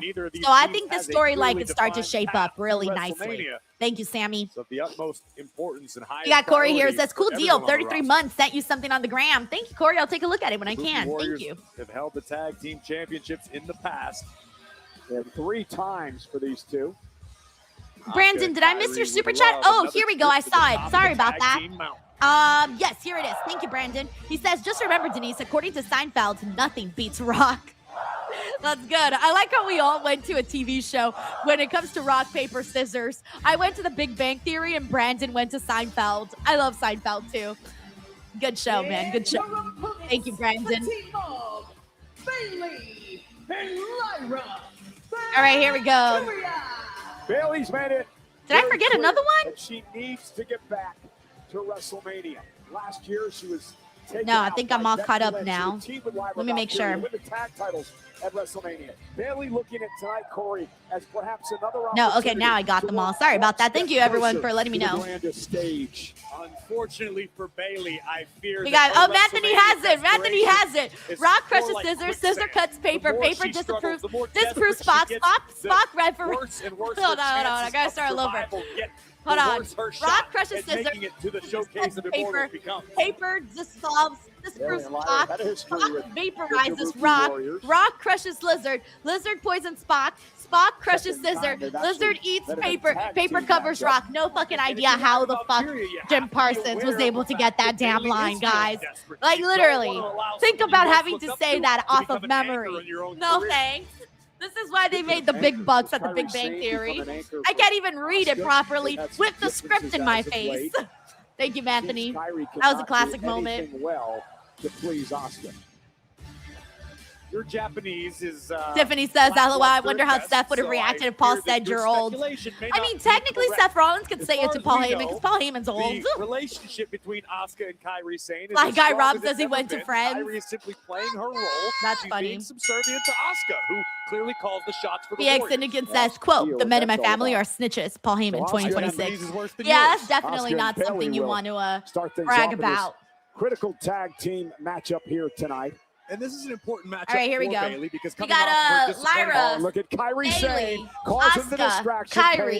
You were calling Kyrie an anchor. The girls with the graps. For a pirate-themed follow-up, and it was right there. Instead, you're trying to sow seeds of dissension as you've done all night. Bayley sent across the ring and. By the way, we also got Tracy here who says nothing beats a lava and strip search. Yes, please. Yeah, exactly. Yes, please. Does she continue to slide down the mountain, or does she rally tonight? At some point, Danny says, I can't stop looking at the eyelash falling off. Is it falling off now? No doubt about it. And Bayley's been very open. It's mentally messing with her. I got to stick it back on. Clothesline by Bayley into the cover and a kick out. Thank you for letting me know, Danny. You've got one of the most decorated women on the roster. I probably have to take a lash break. Slam champion we ever had in WWE. I can't tell from here. This level of I'm gonna need a mirror. This close to WrestleMania season again. Yeah, I was fucking up right before I even went on the stream. Especially after what happened last year. Yep, there it is. It's this part. Oh, and Kairi Sane caught her. Lyra might owe Kairi. Everyone's just gonna watch me stab my own eye. And here comes Kairi Sane. Double team on Bayley. Probably gonna have to take a lash break.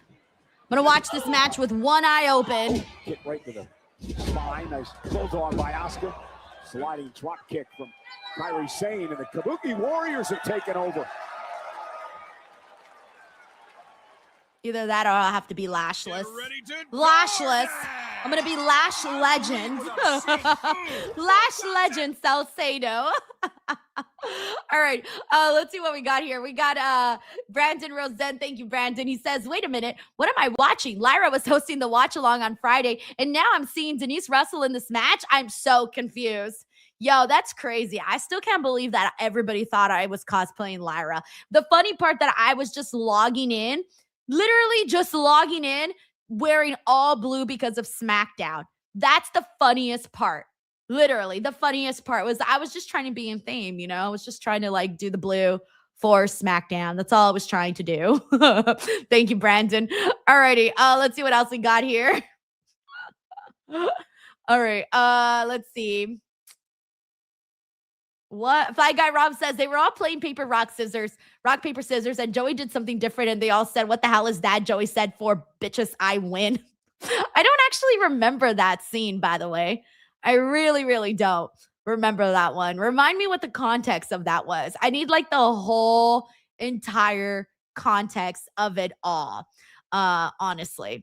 All right, let's see what else we got here. We got another super chat here who says, oh, hey, JUSO419, he says, Lyra Valkyria hair bun. Here's the Lyra sister. Does she also wear hair buns? She does, huh? I don't remember. Does she? She does, right? Yeah. I think she does wear hair buns too. She does the ponytail and the hair bun. Yeah, you're right. Now I'm evil Lyra Valkyria. She doesn't wear these colors at all, though. I was actually wearing these colors to match this shirt here of La Primera. La Primera. Thank you, Joe. 419. Alrighty. Let's see what else we got here. Let's see. Paradise says Denise fails for not wearing red tonight. I don't really feel like wearing red today. I wasn't really in the mood for red. Anyways, what's up, Arthur Andrew? Thank you for being here. He says, I love your La Primera shirt. We got Uncle Donk who says, Bayley's contract expires end of this year, hoping she'll be all elite by World's End. There's been a couple of times where I've thought that Bayley would jump ship and go to AEW, but then I second guess myself and I start to wonder if she actually is, though. Thank you, Uncle Donk. All right, we're back in 30 seconds here.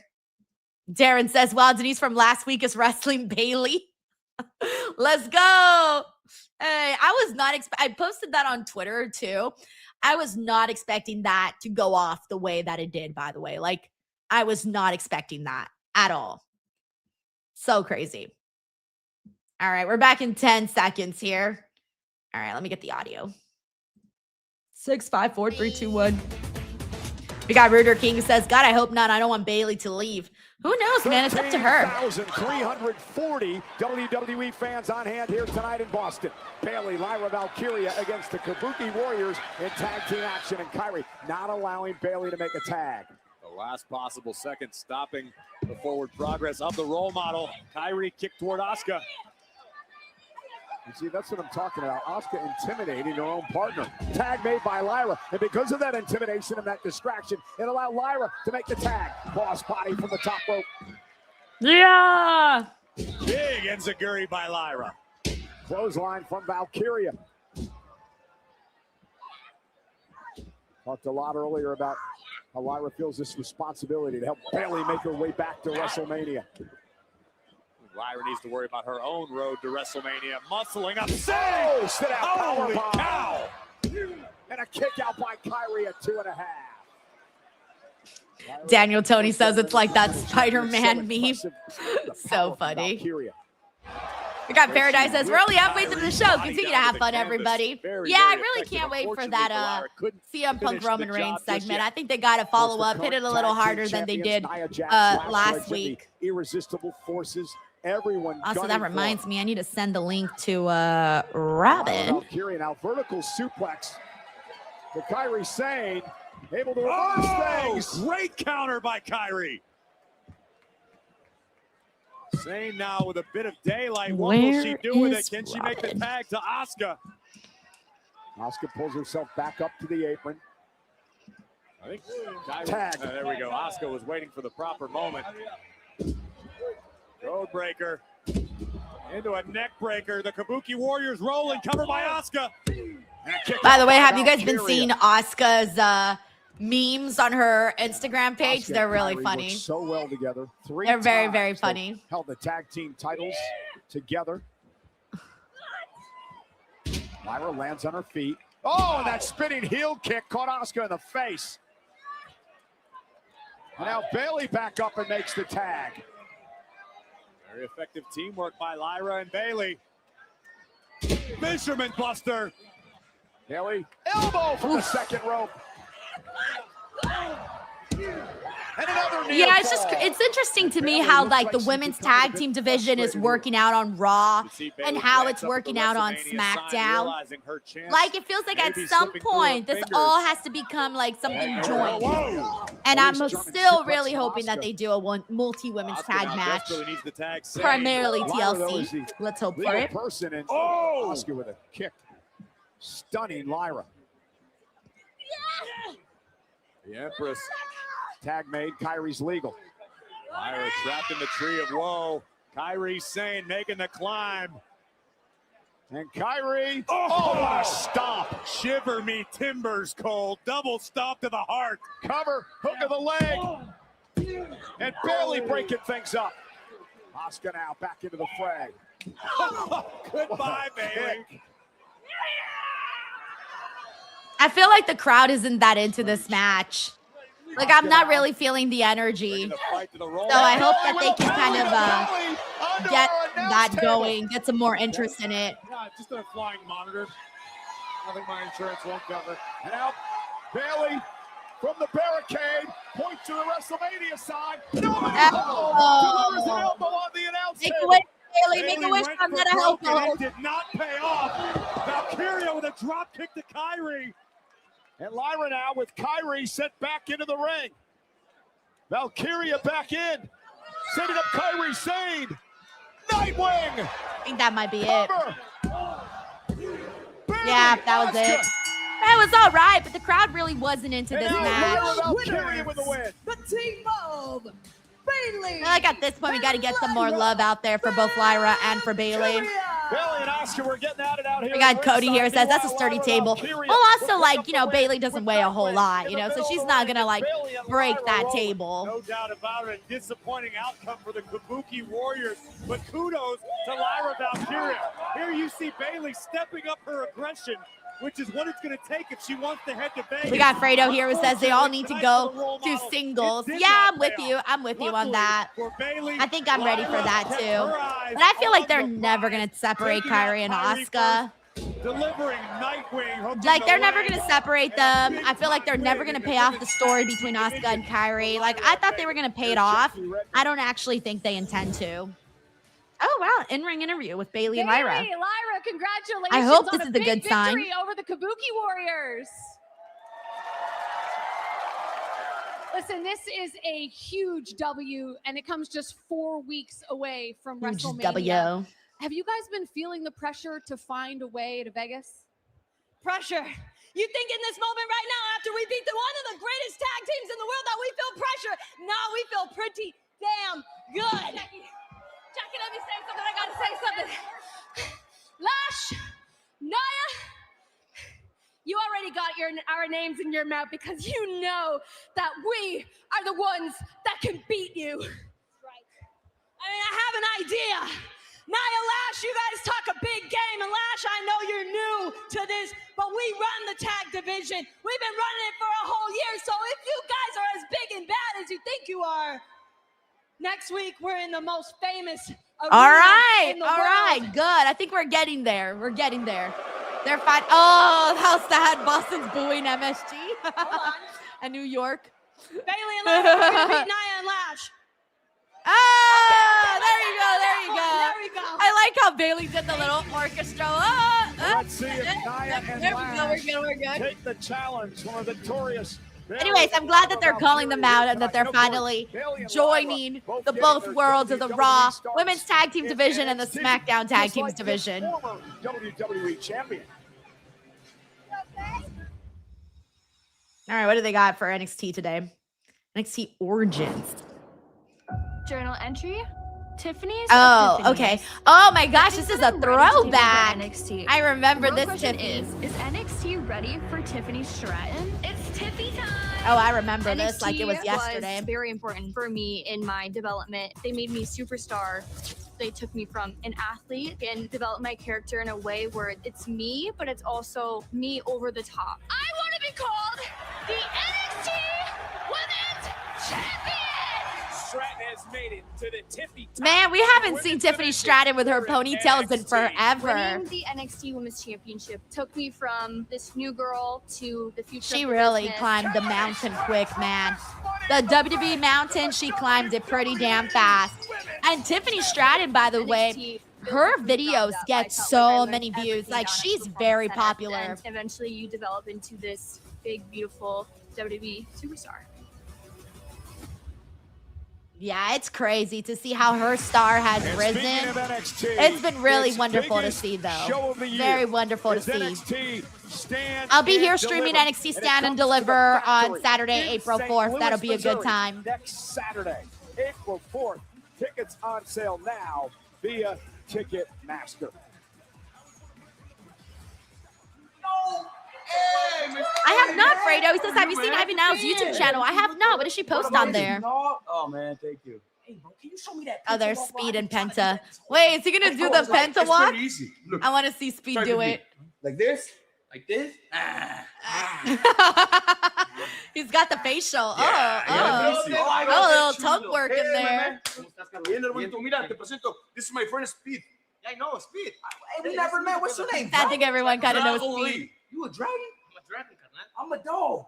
You're a dog? You're a dog? Hey, take it easy. I'm so Speed too, carnal. Oh, okay, brother. Where are we going with this? Where are we going with this? What's going to happen here? Solamente te quería agradecer por la semana pasada. We did lucha libre. I like that. Gracias. Whenever you want, rematch, you got it. Let's do it right now. Let's go again. Come on. I'm ready for it again. Penta, Dominic for the Intercontinental title tonight. Alrighty, everyone. I think we're going to a commercial break. Okay, we're going to a commercial break. I'm going to go fix my eyelash really quickly. So enjoy the ads that YouTube is playing. Well, not YouTube, that Netflix is playing. So I'll be right back, okay? I'll be right back. It's so soft in here. John Cena will be hosting. Gummies. Are my babies relaxed? Soft for my babies. Soft the rainbow. Taste the rainbow. These days, you've got two choices. Buying a new car or making the one you've got run like new. We know which one we choose. That's why at Firestone Complete Auto Care, we have thousands of ASC certified technicians nationwide trained to spot an issue with your vehicle before it becomes a problem. Get more out of your car. Firestone Complete Auto Care. Let me run the numbers one more time. Hey, you trying to win at calculus or enjoy the game? What? With Prize Picks, it's simple. Pick more or less on your favorite players to get your picks in. Then see if you got your picks right, like I did last night, without all this paperwork. Nice. You work here? Yeah, man, I've been here 3 months. Some people. Download the app and get $50 instantly when you play your first $5 line. Prize Picks. It's good to be right. Oh my God, I'm shaking. Whatnot is an app where you can buy and sell all sorts of collectibles. You need to get on there because you never know what you're going to find. It's 3, 2, 1, we are live. Here we go. Oh my God! Oh, bro! The cheapest Louis Vuitton ever sold. I'm so glad I'm adding this Funko Pop to my collection. This was a success. When you're on Whatnot, it's too much fun.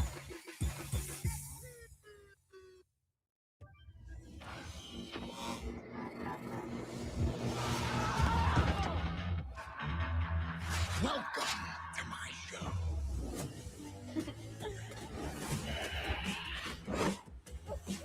this way. Let's really get this show started. Rematch. Rated T for Teen. WrestleMania 42 is coming to Allegiant Stadium in Las Vegas in just 26 nights. And for the first time ever, limited seats are available for purchase on the WrestleMania stage. Tickets for this one-of-a-kind. Alrighty, thank you for your patience. Are available right now. Gotta fix my bangs now. Fix my bangs. Alrighty, we're live, pal. Okay, let's see what they got going on with Speed. Awesome, thank you, Cody. Says my chair is nice. Time of my life today. They got Roman Reigns, Brock Lesnar, CM Punk, Danhousen. Oh, Speed and Danhousen. Here we go. What crazy shenanigans is about to unfold? Hi, WWE legend Danhousen. Nice to meet you. WWE legend. Say, I had a question for you.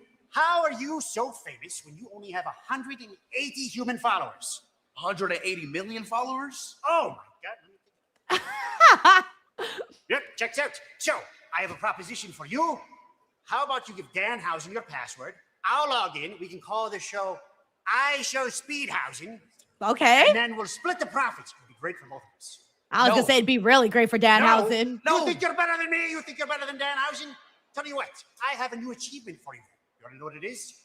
What? You are... No! He cursed me! No! Where'd he go? No! Curse? Speed! What you mean, curse? Speed, no! What are you talking about? Listen. Bro, who is that? I don't know, and I have business, so you enjoy the rest of your night. Have a good one. Speed got cursed! Cursed? Oh no! That means something's gonna happen tonight to Speed, guys. Something's gonna happen to him. Oh, pobrecito, he got cursed. This is real bad. I like his reaction. Cursed? What do you mean, cursed? And CM Punk are Damn. here live. They, of course, battled for the World Heavyweight Championship at WrestleMania. Over on SmackDown, they've got quite the situation developing between Randy Orton, Cody Rhodes, the undisputed WWE title. Oh, man. Okay, we've seen this already. Nothing new. Nothing new to see here. The love you show me, that puts a smile on my face. All right. In the meantime, let me catch up with what you guys are saying. We got Henry Kiernan who says you can't see Denise. Thank you, Henry. Hey, we got Frank in the building. What's up, Frank? He says, hi, our wonderful DW leader. Lil Loco and I are ready for Stephanie and Liv Morgan segment. Get the tank. Finn comes back and costs Dom the title. I hope he faces Dom as Demon. Dude, I really hope he does too. Like, scare the hell out of Dominic Mysterio when he goes out there and he sees Finn Balor as a demon and he's like, oh my God, what do I do? And he's freaking out like SpongeGuard. That is exactly what I want to see. Shout out to Lil Loco and thank you for the support, Frank. Thank you.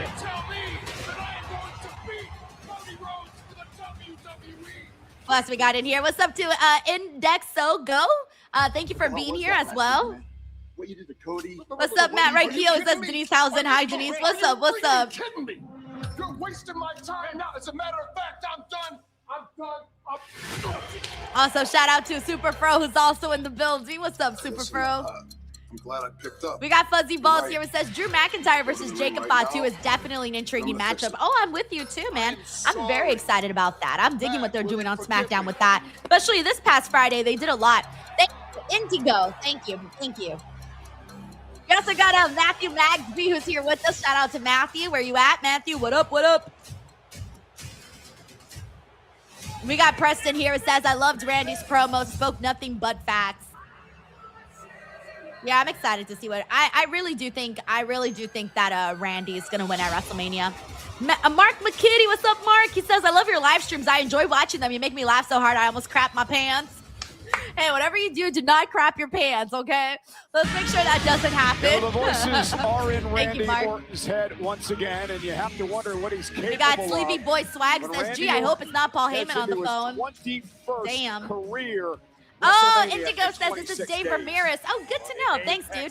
Also, shout out to Matthew, a fellow Angelino. Las Vegas as the brand new undisputed WWE champion. But first, the Viper must get past the American Nightmare, Cody Rhodes. It is going down on the grandest stage of them all. And the question is, what condition is Cody Rhodes in after that brutal beatdown and an assault a couple of weeks ago by Randy Orton? Well, coming up this Wednesday, over on our friend Pat McAfee's show on ESPN. Who are they going to have on? Cody Rhodes will deliver They're interview live from the Thunderdome. Oh, yeah, that's what he calls it. I was like, don't bring back the Thunderdome. 1:05 p.m. Eastern Time, Wednesday. Damn, they're making us watch the Pat McAfee show to hear Cody Rhodes' promo? Damn. Damn, Pat McAfee. This lost is your fault. If you care, our team, make it up to me. 군자네! 군자네!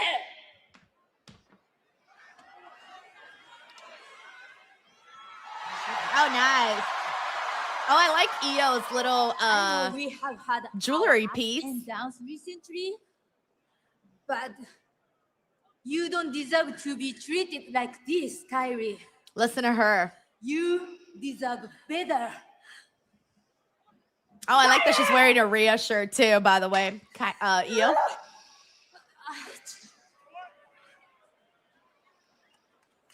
Oh, Jesus. Pathetic. I was like, who is that? Rhea leaves you all She alone. towers over and now her, it's Raquel. obvious Kyrie wants nothing to do with you. So what was your plan last week? Befriend Stephanie? But all you really did was cost me the satisfaction of putting her face into the match. And I would interfere again if I had a chance. Okay. They're probably going to book this match You today. wanna play? Fine. We can play. Next week, Oh, next meet me week. in the ring. Okay. I'll finish with you what I started with her. That should actually be a fun matchup. You are on. I like how Io's like having to look all the way up sky high. God, Raquel was towering over her. Hope Pierce makes that official for next week at Madison Square Garden. All right, let's see what we got here. We got Anthony here who says, I did not realize how small Io is than when Raquel walked in. I mean, like, we know that Raquel's taller than like half the women on the roster, but still. Oh, nice. Stephanie returning the favor. Get her, Stephanie. Dom, do not break up a chick fight, bro. You know better than that. Finally, officials out here trying Come to separate on. Stephanie and These Liv. officials stink. These two-minute Get out WrestleMania there. for the women's world title. Jesus. Stephanie makes it. Stephanie hit that screen nasty. Oh, they're going to the back. Yes. Yes. Right in the back. Oh my gosh, she's smashing her head up against the wall. Like, this woman has a family, Liv.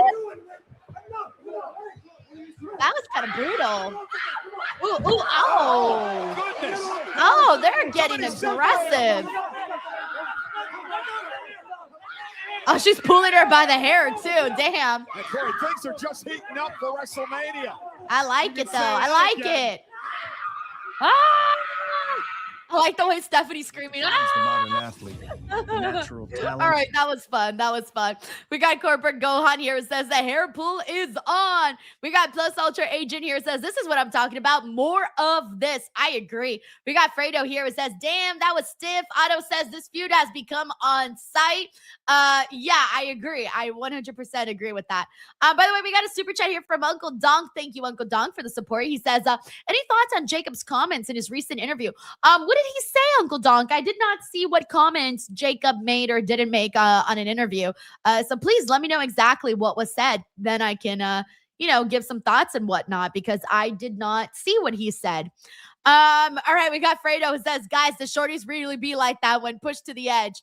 I can confirm this. This is 100% true. We got Big Boss here who says, cat fight. Tanisha Hicks says, I'm here for it. We got Miami Scorpio who says, I hope Stephanie wins at WrestleMania. It would be surprising if she did, because I think most people are kind of expecting for Liv Morgan to be the one to win. So if we actually had Stephanie win, I think it would be a pleasant surprise. Thank you, Miami. All right, let's see what else we got here. We got Fuzzy Balls here who says, Raquel's 6 feet. The only other woman that could be that tall is Nia. Maybe Lash, because only 1 in a million women are 6 feet or taller. I don't know exactly how tall Raquel is, but I've stood next to Raquel, and dude, she is tall AF. Like, super tall. Like, not even kidding you. We got Frank here who says, I got to see Stephanie get the tank. Hold on. Lower your mics. Hold on. Everybody lower your mics. I mean, not your mics. Lower your audio because, oh no, it froze. Hold on. What the hell? No, it's not letting me scroll. StreamYard's broken. Oh, I don't know what happened. That's weird. StreamYard's not letting me pull up my videos. Oh, wow. Damn it. Never mind. Sorry if you lowered your volume for no reason. All right. Anyways, let's see what else we got here. We got David Primero here who says Stephanie Vaquera's title reign is coming to an end. Liv is lit. I think this is the most common prediction, is that Liv Morgan is taking her title back. I was under the assumption she would from the very beginning of this all. But like I said, it would be a pleasant surprise if Stephanie kept her her victory, or her reign rather. Thank you, David. We also got David Kaplan. What's up, David? Oh, I like this. We had David Primero and then David Kaplan. Incredible. David says, test. I love your vlog. My wife loved your outfit. Where did you get it? Oh, shout out to your wife.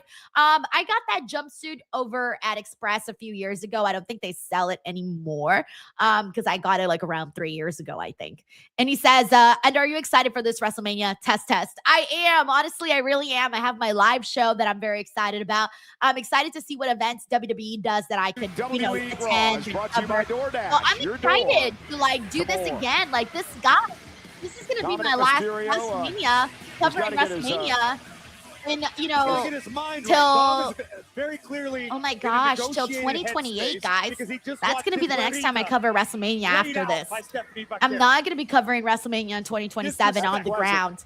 So after 2026, my next one is 2028. That's pleasant. That's crazy and kind of sad. But so that's why I'm excited for it. I'm trying to milk as much as I possibly can get off of this WrestleMania season, because next season, nada. Thank you, David.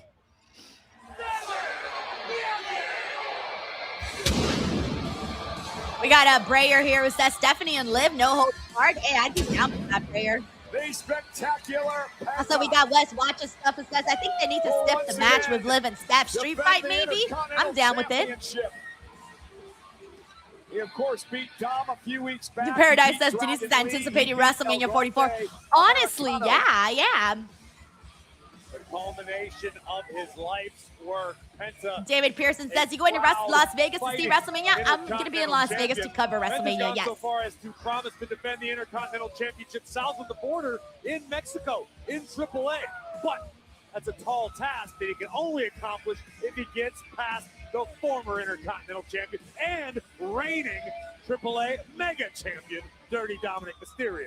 For Penta, this has been a year. Also, shout out to Brown Oz, who's here with us. Thank you for joining us. Remember, he and Dominic were involved in that fatal four-way at WrestleMania last year, where Dominic won the Intercontinental. We also got Mr. GRK Chef. Thank you so much, dude, for the support. He says, Liv and Stephanie feud would be unhinged by WrestleMania. Can we get a stipulation match between the two? It seems like a lot of people want that, and I'm in agreement, too. Now, given how much brutal it's gotten, I feel like they need to go that direction. Might as well go all out, baby. Plus, it would kind of make it stand out from some of the other women's matches that don't have stipulations. There's not that many women's matches with any stipulations for WrestleMania. So, yeah, it would definitely stand out, too. Thank you so much, Mr. GRK Chef 13. And also, thank you to Wes Watching Stuff for gifting a DWO membership. Yes. Thank you, dude. That's helpful to me and helpful to whoever it is that gets the membership. So, thank you, Wes Watching Stuff. Penta has absolutely forged a great relationship with the WWE. We got Yashiro here who says, do you think Finn will come back as the Demon in WrestleMania? I hope he does. I don't know if he will, but I'm hoping for it. But tonight he's going to have to keep an eye on. We got Preston here who says, we need some of these WrestleMania matches to have some sort of stipulation gimmick. I think every match right now in Mania is just a normal match. For the most part, I think so too. We got Frank. He says, got Jade winning over my daughter's fave, Rhea, and got my Dark Queen, La Primera, winning over my son's fave, Liv. Gonna be a sad night for me if both lose. Mysterio wasted little time going to work on Penta. And referee Eddie Orengo. I think right now I'm under the assumption Liv is winning. And then for Rhea and Jade, I'm under the assumption that Rhea is winning. So you might be a little happy. But who knows, though? There is a hot chance that both could lose. Who knows? Shout out to you, Frank. Thank you for the love, man. Dirty Dom wants his gold back. And don't forget, Corey, the city of Boston. Also, Brown Dog says, shout out to my wife that post regarding your selfie. She said, forget that. Your husband's hella proud. Oh, yeah, dude. Like, are you kidding me? Like, I be sending pictures to my husband, and I'm like, which one should I post? And he's like, post this one. This one's hot. And I'm like, thanks. Like, believe it or not, husbands give their girls advice on which pictures to post. Like, it's chill. It's not a big deal, you know? So it's like, I don't know why people get all crazy on the internet. They're like, oh yeah, married women can't post on social media. That's just crazy. Thank you, Brown Oz, and shout out to your wife too, man. Tremendous balance. And the impact at the end, 2 boots in the grill. We also got David Primero here who says, can we get an Inferno match with Liv versus Stephanie? Yo, I don't think there's ever been a women's Inferno match, right? That would be fucking insane. Wow. Oh, Jesus. That was a little funky. Dominic and Penta I was like, no, Penta. Reorque, Penta. Alrighty, we're on a commercial break. Let me mute the commercials and see what everybody's saying here. Thank you, David Primero. All right, let's see what else we got. What is everybody talking about? Noah King says, Denise, I just gave my girlfriend advice last night. You see what I'm saying? Like, it's totally normal to do something like that. It's not really that serious. So yeah, no, I'm with you. All right. Let's see what we got here. We got Preston here who says, I hope the Fatal 4-Way for the women's tag titles ends up becoming a ladder on TLC. I agree with you. I'm with you on that. We got Fuzzy Balls here who says Penta's just more exciting than Dom. Ooh, I would say Dominic can be very exciting too, honestly. Like he really, really can. Hey, what's up? Paul McNeil's in the building. He says, what's up, Denise? A little late to the party, but still made it. Haha, what I miss, y'all. What have you missed? Speed's on the show. He got cursed by Danhousen. That's something. Another thing you missed. Becky and AJ is official for WrestleMania. Oba beat the shit out of Brock again. That was the top thing that happened. And Seth got arrested. I would say those are the top highlights, Paul. We also got Isaac Hall here who also predicts Liv is winning. Thank you guys for sending in your predictions. D-Train says, married women don't post pics. Who the hell told you that? You know how it is, D-Train. You know how it is on the social media, especially a certain demo and a certain app. It's crazy out there. I don't even want to tell you. Hey, what's up? We got Ryan Guy Murray. He says, what's good, Denise? Is the promo of the main event again? I think it will be. Yeah, it seems like it. We got Uncle Donk here who thinks Raw has been good today. It's been fine, honestly. We're down to the last 30 minutes. And I haven't felt like I've looked at the clock at any point. So that's always very nice. We got Darren Gustin who says, Io versus Asuka at Mania, book it Triple H. That would hit. That would go really hard if they did. I would love it if they did. We'll see. We got David Pearson who says, do you think IShow Speed is going to be in some type of match tonight since Danhousen cursed him? I don't know if it's tonight. I think something will happen to him tonight to like pay it off. But they would have to do it pretty soon though, or else I don't know when they're going to do it unless he plans to make another appearance. But I'm wondering if Speed's going to do anything for WrestleMania. Who knows? Maybe he wrestles Danhousen at WrestleMania for cursing him. And if he defeats him, he could get rid of the curse. Who knows? Thanks, David. All right, we are back in 30 seconds, by the way. All right, we got Paradise who also predicts that CM Punk's promo is probably going to be the main event. All right, we're back in 20 seconds. Let me get the audio. Stands up in St. Louis. Woo. The stakes are high. The world is watching, and only the best stand and deliver. NXT Stand and Deliver, Saturday, April 4th. Stand and deliver. And we are back live on Monday Night Raw. This is for Penta's Intercontinental Championship. Penta, Dirty Dominic Mysterio, JD McDonough at ringside. Penta looking to chop down the king of the luchadors. Face first goes Dominic. The challenger wisely rolls to the outside. Here comes the Intercontinental Champion. Over the top. Nice. Penta. See? There you go. Always busting out that beautiful tope. You can hang out with JBL, have a good time. Oh, John's there? Yeah. And now Dom sent back into the ring. Penta, the current Intercontinental Champion. And a fighting champion as well. And Penta cross body. Penta turning the tides of this matchup back into his own favor. Very unique suplex by the champion into the cover. To retain. Kick out by Dominic. Penta now feeling a modicum of frustration after he's unable to dispose of Dirty Dom. Penta now. We got Greg Cherry Brand. What's up, Greg? He says, how's your elbow, Denise? Honestly, I made a wish and it's all okay now. Thanks for watching the video, by the way. Penta looking for the Penta For those of you who hear, my elbow took a bump. Able to reverse and Penta. Here we go. Penta driver. Is it enough to retain the championship? And Dominic just kicks out. I feel like we've seen Dominic versus Penta about 500 times. Like, I'm trying to be excited about it, but I do feel like we've seen it so many times, though. Which usually leads to We got Darren Galston here who says Finn's going to come out. I hope so, because I need to get excited about it. I just feel like we've seen it so many times. And I don't think it's been that great to see as many times as we have. It was nearly cause for celebration for a double champion yet again. Penta was going for the Mexican destroyer. Dominic Mysterio able to counter.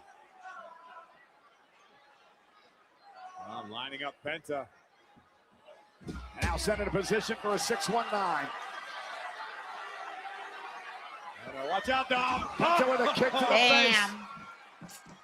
Oh, no.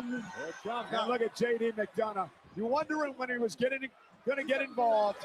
JD McDonough with the backwards cap kind of looks hilarious, though. There we go, 619. He's going to do it. Run, Penta. Oh, there we go. There's Finn, as everybody was pretty much anticipating.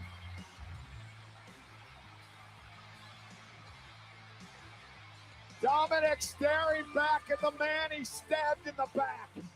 God, I love this song. Sometimes decisions have consequences. Get out of here, JD. Big head just went into the board. Of what he did to Finn Balor a few weeks back. Probably just dented the whole thing. Oh. Wrath of the Prince. Come on, Dom, you gotta not get distracted. Finish the job. Up, it's over. Able to roll into a cover. Yep. This is pretty. Everyone saw coming. Everyone and their mother saw this. The Intercontinental Champion. Oh, I couldn't wipe Selena Brown on. Thank you for that. Thank you for letting me know. Finn Balor called the ending of that match was almost identical to how. Yeah, we got infamous DJ one set. Video board for real. They are. Dominic frozen in fear, which cost Dominic the title tonight, and now Balor gonna get him some of Mysterio. Yeah, I don't think anyone's gonna have Dom. He's out, bro. He's getting his karma right now for what they did to Finn. This was meant to happen, Dom. I'm sorry. Dom has asked for this for months. Sending Mysterio into the corner. Oh, get out of there, Dom. Get out of there. And McDonough now. Boo. Safety. Damn, his hair is really done up too, by the way. Oh, nice. Brought them both down. But seriously, JD McDonough's hair is actually really nice. He's got that nice, look, straight, thick, flowy hair. I was very distracted by that right now. Meanwhile, from behind, JD McDonough. Balor's former protege taken down by Finn. And Dom's hightailing it out of here. Well, he's running. Run.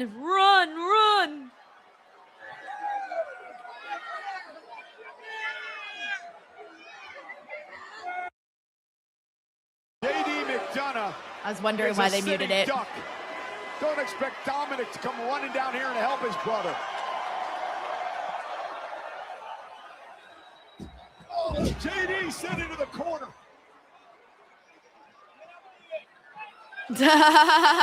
We got King Pope here, says JD's hair is better than Yuta. That doesn't really take a lot. I would go out on a limb and say that most people here are probably having better hair than Wheeler Yuta. Balor with a warning to the king of the luchadors.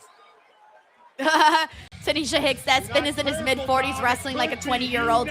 Dude still got it. Look at his physique. I mean, damn, hubba hubba. He's on the hubba hubba list. That's what Balor wants. God, Noah King says, Dom running like a scared little biatch. Big Boss says, I have no hair. And I'm sure it still looks better than Wheeler Yuta's. Your no hair look. For the Crows, an official theme song of WrestleMania 42, available now wherever music is sold or streamed. You know, Monday Night Raw kicked off tonight with another. How are we feeling about this Nickelback song? I don't think I've really taken a good listen to it, so that's why I'm asking you guys. Shots are still being felt in Boston. Tracy says he lost his hair and still hating on Yuta. Do you have any shame? For shame! For shame! For Yuta. I could probably never interview Yuta ever. He would be like, girl, you be talking so much shit. What am I doing here? I like the way that Brock Lesnar looked when he was falling out, too. Like, bro got thrown out. It will not sit well. Thrown the F out. I'm starting to wonder if Lesnar is in any position to do anything about it. Next level physicality. I just realized that he did the Batista rope thing for a second. I didn't realize it earlier till now. 6'4" Oba Femi. Notice how they didn't have Oba go out there telling Brock Lesnar, "You're old." He didn't tell Brock that, and he could because Brock is way older than Oba. We're talking about with Brock Lesnar. You know, next week Monday Night Raw heads to legendary. Brock's gonna be here for MSG next Monday. Brock Lesnar will be there live, but what does Brock do? He's been bested 2 weeks. I wish that traveling to New York wasn't so expensive from LA, because I've never been to a WWE show at Madison Square Garden, and everyone always talks about how amazing it is and how fun it is, and I'm like, I don't know, because I've never been. Irresistible forces, Nia Jax and Lash Legend, but yeah, their gold on the line. Nah, something tells me that traveling all the way to New York this week would not be a good idea, or next week would not be a good idea. I'm already doing the fucking Indianapolis thing. And the world tag team titles will be on. We got Johnny T here who says, Denise, it's great at Madison Square Garden. Oh, I bet, man. I've only been to Madison Square Garden to see a show one time, and it was the Ring of Honor, New Japan show that they did back in the day. All right, we got Punker.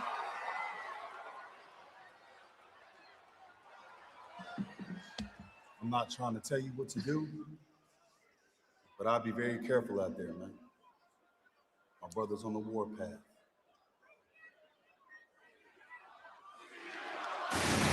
All right, here we go.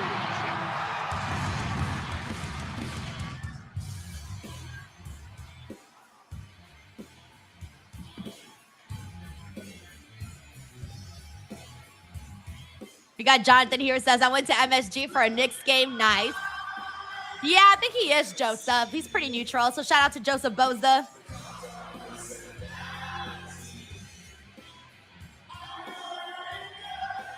Brian Staronsky says there's only one old guy, and that's CM Old. Oh, that little kid's freaking the hell out. Oh, I love that. Oh, that was cute. He was so excited he didn't know what to do. He was like, I'm hugging CM Punk, but also I need my parents to see it. Oh, I need to take a picture. Ah! That's cute. He didn't know what to do. He was like, there's a lot happening right now. Oh, nice. Danny Havoc says, my girlfriend bought me the same Stephanie shirt you're wearing. Hey, let's go. We're twins. Yes. Love it. CM Punk! CM Punk, the world champ, is live. And don't forget who's also here. Roman Reigns. What about Big Jim's warning?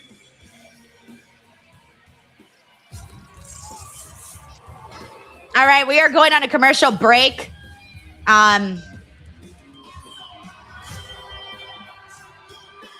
All right, I'm going to mute the commercials. When we return, we're going to have a CM Punk Roman Reigns face-off, so that'll be fun. But however, though, you want to know what else is going to be? Oh, no. Guys, what the fuck? Why is this happening? Hold on, let me try something. My StreamYard is not letting me... Oh, no. It's not letting me scroll my graphics. I don't know why it's doing this. I think there's some sort of glitch, man. It's literally not let me see if it's doing it on this side. Nope, it's not doing it on this side, but it's doing it here. Okay, I'm going to have to probably... oh, my God. I'm going to probably have to leave and come back because for whatever reason, this is not...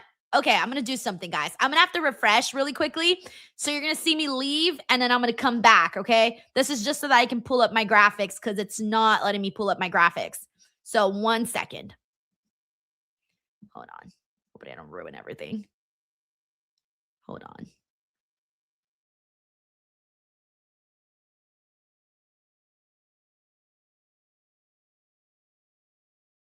Okay, so I'm here. Hold on. Let me see if that worked. Sorry, everyone. My graphics don't want to get pulled up, so I'm just going to have to... There we go. Look at me. I can use my graphics again. For whatever reason, it wasn't letting me pull them up, so I had to refresh, and it worked now. Okay, now I can get into my plug. I don't know what I was saying. I forgot my transition. I had a great transition. Now it's gone. But let me tell you something. Make sure you get your tickets before they're gone to my live show over at on April 17th. I am going to be doing my WrestleMania live podcast debut. For the very first time, I've never done a show at WrestleMania. I'm doing a live podcast with my very special guest, former WWE superstars Shotzi and CJ Perry, who you guys know as Lana. This is going to be basically a nice sit-down interview where I'm chatting with both girls about their careers. We're going to have fan Q&A where you guys can ask both CJ and Shotzi questions. On top of that, I'll be there with additional, friends of the channel. As you guys know, Chinadu is going to be there. Reg is going to be there. It's going to be so much fun. And we basically do like a nice big show.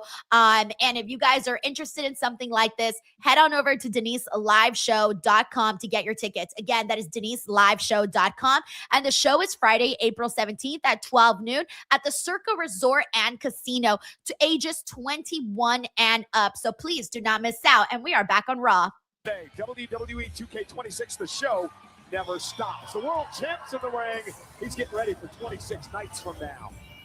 For those that do not want to type. The grandest stage of them all, the showcase of the Immortals, one of the most deeply personal main events in WrestleMania. For anybody who wants to check out the website, and if you've got any questions, please let me know.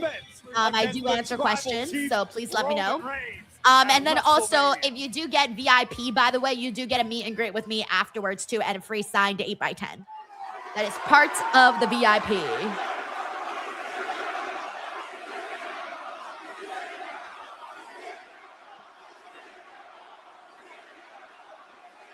By the way, we got Cyclops is better than Wolverine, who says Roman and Jay are going to ruin Punk's pockets tonight. Run Punk's pockets tonight. Oh, I'm sure they will. Thank you, Cyclops. Did you guys hear what Jimmy Uso said to me right before I came out here? We saw. We watched the product. Something of a warning. Told me to watch what I say because his brother, Roman Reigns' cousin, one half of the tag team champions, Jey Uso, is on a warpath tonight. Well, I suppose I should watch what I say, shouldn't I?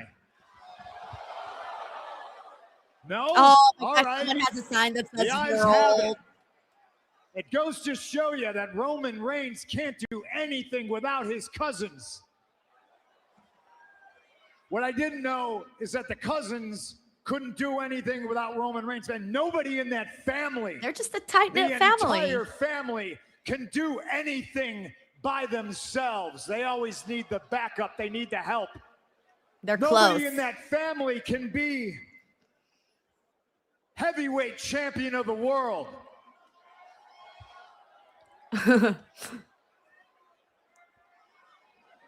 Man, I got them all so shook. Last week, Roman Reigns made a decree. He said his entire bloodline, all the Samoans in Samoa, can come after me if they so choose. And you know how many Samoans since then have even looked at me cross? It's a big fat 0, ladies and gentlemen. Oh, no. Now he's really asking for it. Pardon my language. Earmuffs for all the little kids. This is the shit talk business. The shit talk business. Hey, the little kids probably know worse language than you realize. Awful things to each other to try to sell the big title fight. And that's my job. But these are all just words. And Boston, I gotta be honest with you. Being in a badass blue-collar city like this, I'm tired of talking.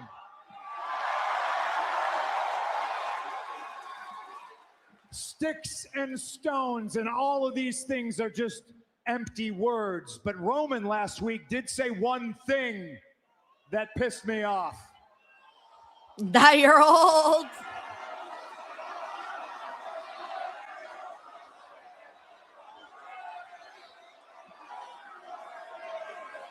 Oh, no. Roman called me old. Oh, here we go. Here we go. Good boos for that. All right, I hear people booing. Some of you will understand this. It's not what he said, it's who said it. And I stand in this ring in front of the world, and I'll tell you, my young boy does not get to disrespect me and call me old. It's interesting that he keeps referring to him as a young boy. So let's get down to it, Boston. Roman's not a young boy. Am I old? Oh, no, don't ask the crowd. Oh, don't pull the crowd. Crowd's like, no, we're getting yes chants. No. Am I Oh, old? that's savage. No. Here's the thing. If I told you all here to your face that I wasn't, you would know that I'm a liar. Am I old? Yeah. Yeah, I'm old. Am I ashamed of it? Hell no. Not no. That's crazy. Hell no. In fact, I'm proud of it. That's if I was crazy. ashamed of how old I was, well, I'd be covering up these gray whiskers with Just for Men, just like Roman does. Shout out, Just for Men got some. Oh. I Just am for Men got proud some shout out of who though. I am, my age, what I've done, and where I come from. I'm middle-aged and crazy like Terry Funk. No. I'm the same age Nolan Ryan was when he beat Robin Ventura's ass on the mound, and he was still throwing no-hitters. Saying middle-aged is crazy. Gordie Howe played professional hockey till he was 52 years old, and they call him Mr. Hockey. Well, I'm Mr. Game 7. The older I get, the more pressure I feel, and the more pressure I feel, the better I am. Age, ladies and gentlemen, is just a number. Ask me how I feel. I don't know, man. I feel pretty old right now. Ask me how I feel, Boston.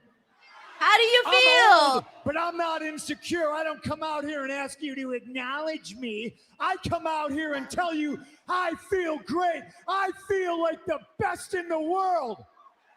Man, I can't believe CM Punk had to come out and cut a whole about how he's old but fresh. Is it great to be alive on a That's Monday crazy. night in Boston or what? That's crazy, man. This was not the turn that I was expecting between Roman and Punk to go. If you look at me and all you see is an old man, you've already lost because you've underestimated me. Okay, see, I like that line. Last week, this old man dropped you on your ass with one punch.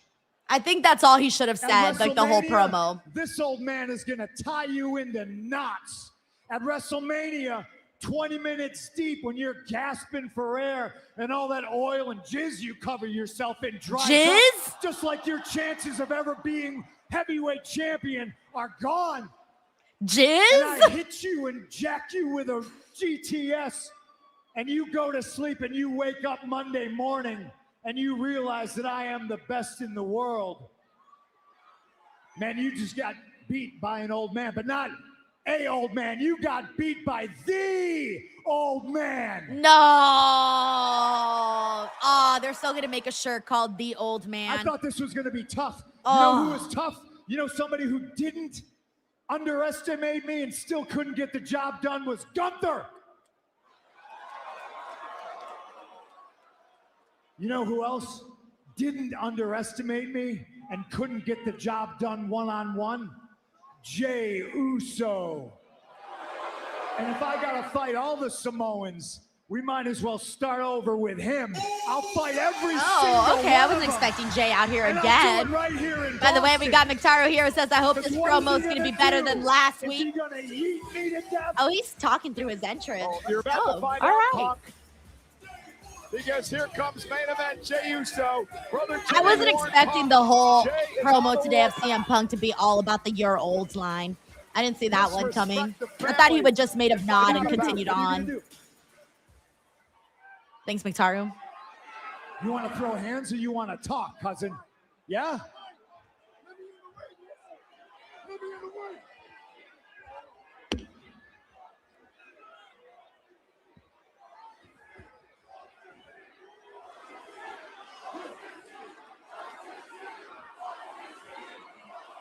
It's interesting that he also went out there alone.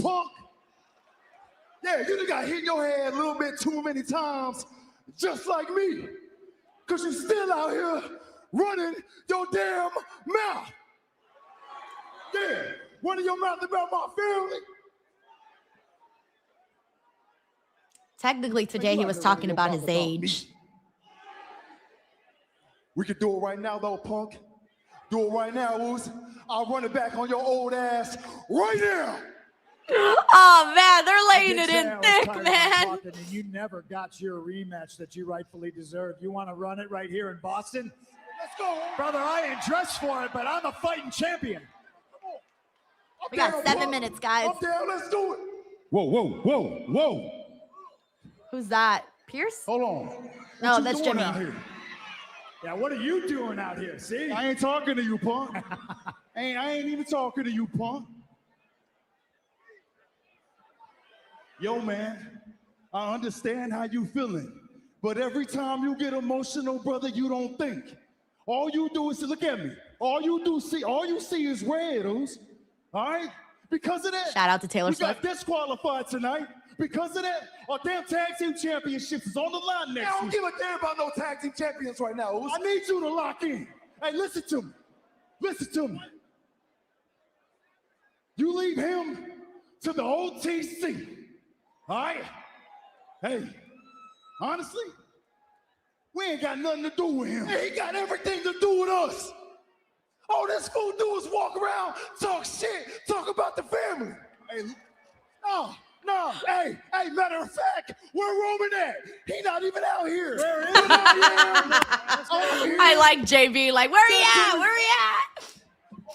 All right, Jay's crashing out officially. Jay's had it. He's up to here at this point with CM Punk.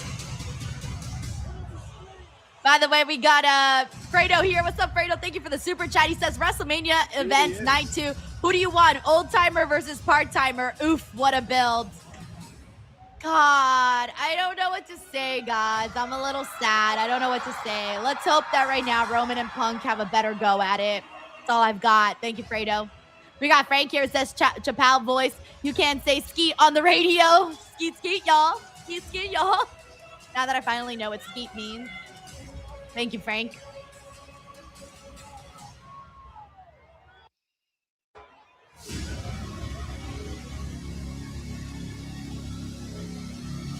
Oh, he's mad.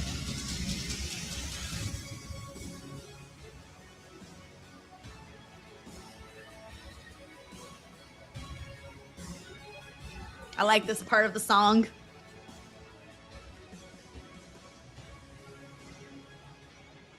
Oh man, I was locking into the song. I like that one woman just losing her shit over Roman. She's like, ah!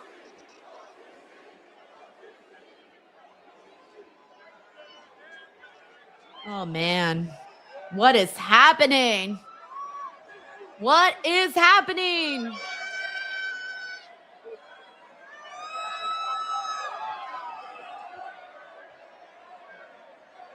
He's just looking him dead in the eye. Roman Reigns. Oh, fuck. He's got a really serious look. Bro's looking like hella stone-faced. Look how mad he looks. Last time I checked, you already had a tag match. Is that right? That's right. And it's done now, right? Come on, Roman. That's right. Roman doesn't watch Raw. So I'm gonna say this as respectfully as I can.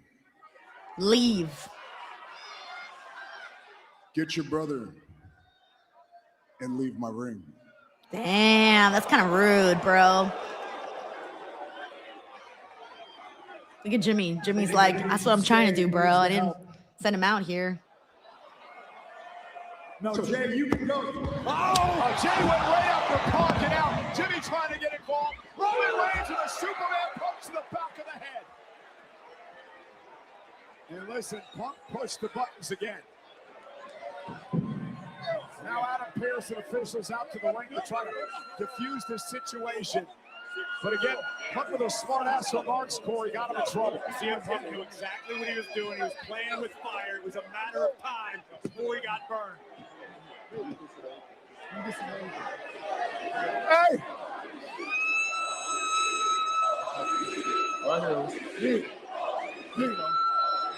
Hey! Come on, Uzi. No! Wait till you. Joe! Hey, get him, Moose. You know what to do. Hey, you know what to do. Smash them all. You know what to do. Will you stop? Man, get him. Get him. Okay, he listened to Jay. Damn.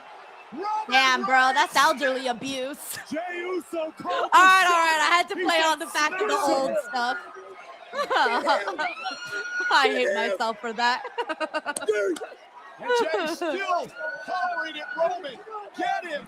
Get him. As he dumps him to the floor. Roman Reigns, look at the look in his eyes. King Boat says, damn, Denise, damn. I mean, they said it. It's all fair game now. Oh my God, again! I like how Roman's more mad than CM Punk is, even though CM Punk's the one that got called old. But yeah, Jay is crashing out hard, dude. He's more offended than anybody. Up. At least we're finally seeing some physicality in this feud. That's what people were ready for at this point. They just wanted physicality. Darren Golson says that woman screaming very loud. Oh, she's like, I'm seeing Roman. I paid for my ticket. I'm gonna go. You know what? I love it though, because it's like, you know, that's her boy. Like, she's seeing Roman. She's like, wow. I get it, girl. I get it. Like, this is probably her first time seeing Roman Reigns, you know? Might as well get your money's worth. We got Adrian here who says it's about damn time. I know. I think next week we should get some more and have some blood. The crowd's like, one more time. Let's fucking go. One more time. We want more of this. Lazy Greenhouse says, surprising, no blood. We need blood at some point. I feel like if like Cody and Randy, they had hella blood like right away. Oh no, that's it. He didn't go back. I thought he was going to go back when the crowd said one more time. They got to do something big for New York City, guys. They got to go all out, man. Another. I'm not the one that needs help. Oh. Why are they doing this to CM Punk, man? Is he going back? Go back, Roman. Go back for more. Come on. Aw, he didn't.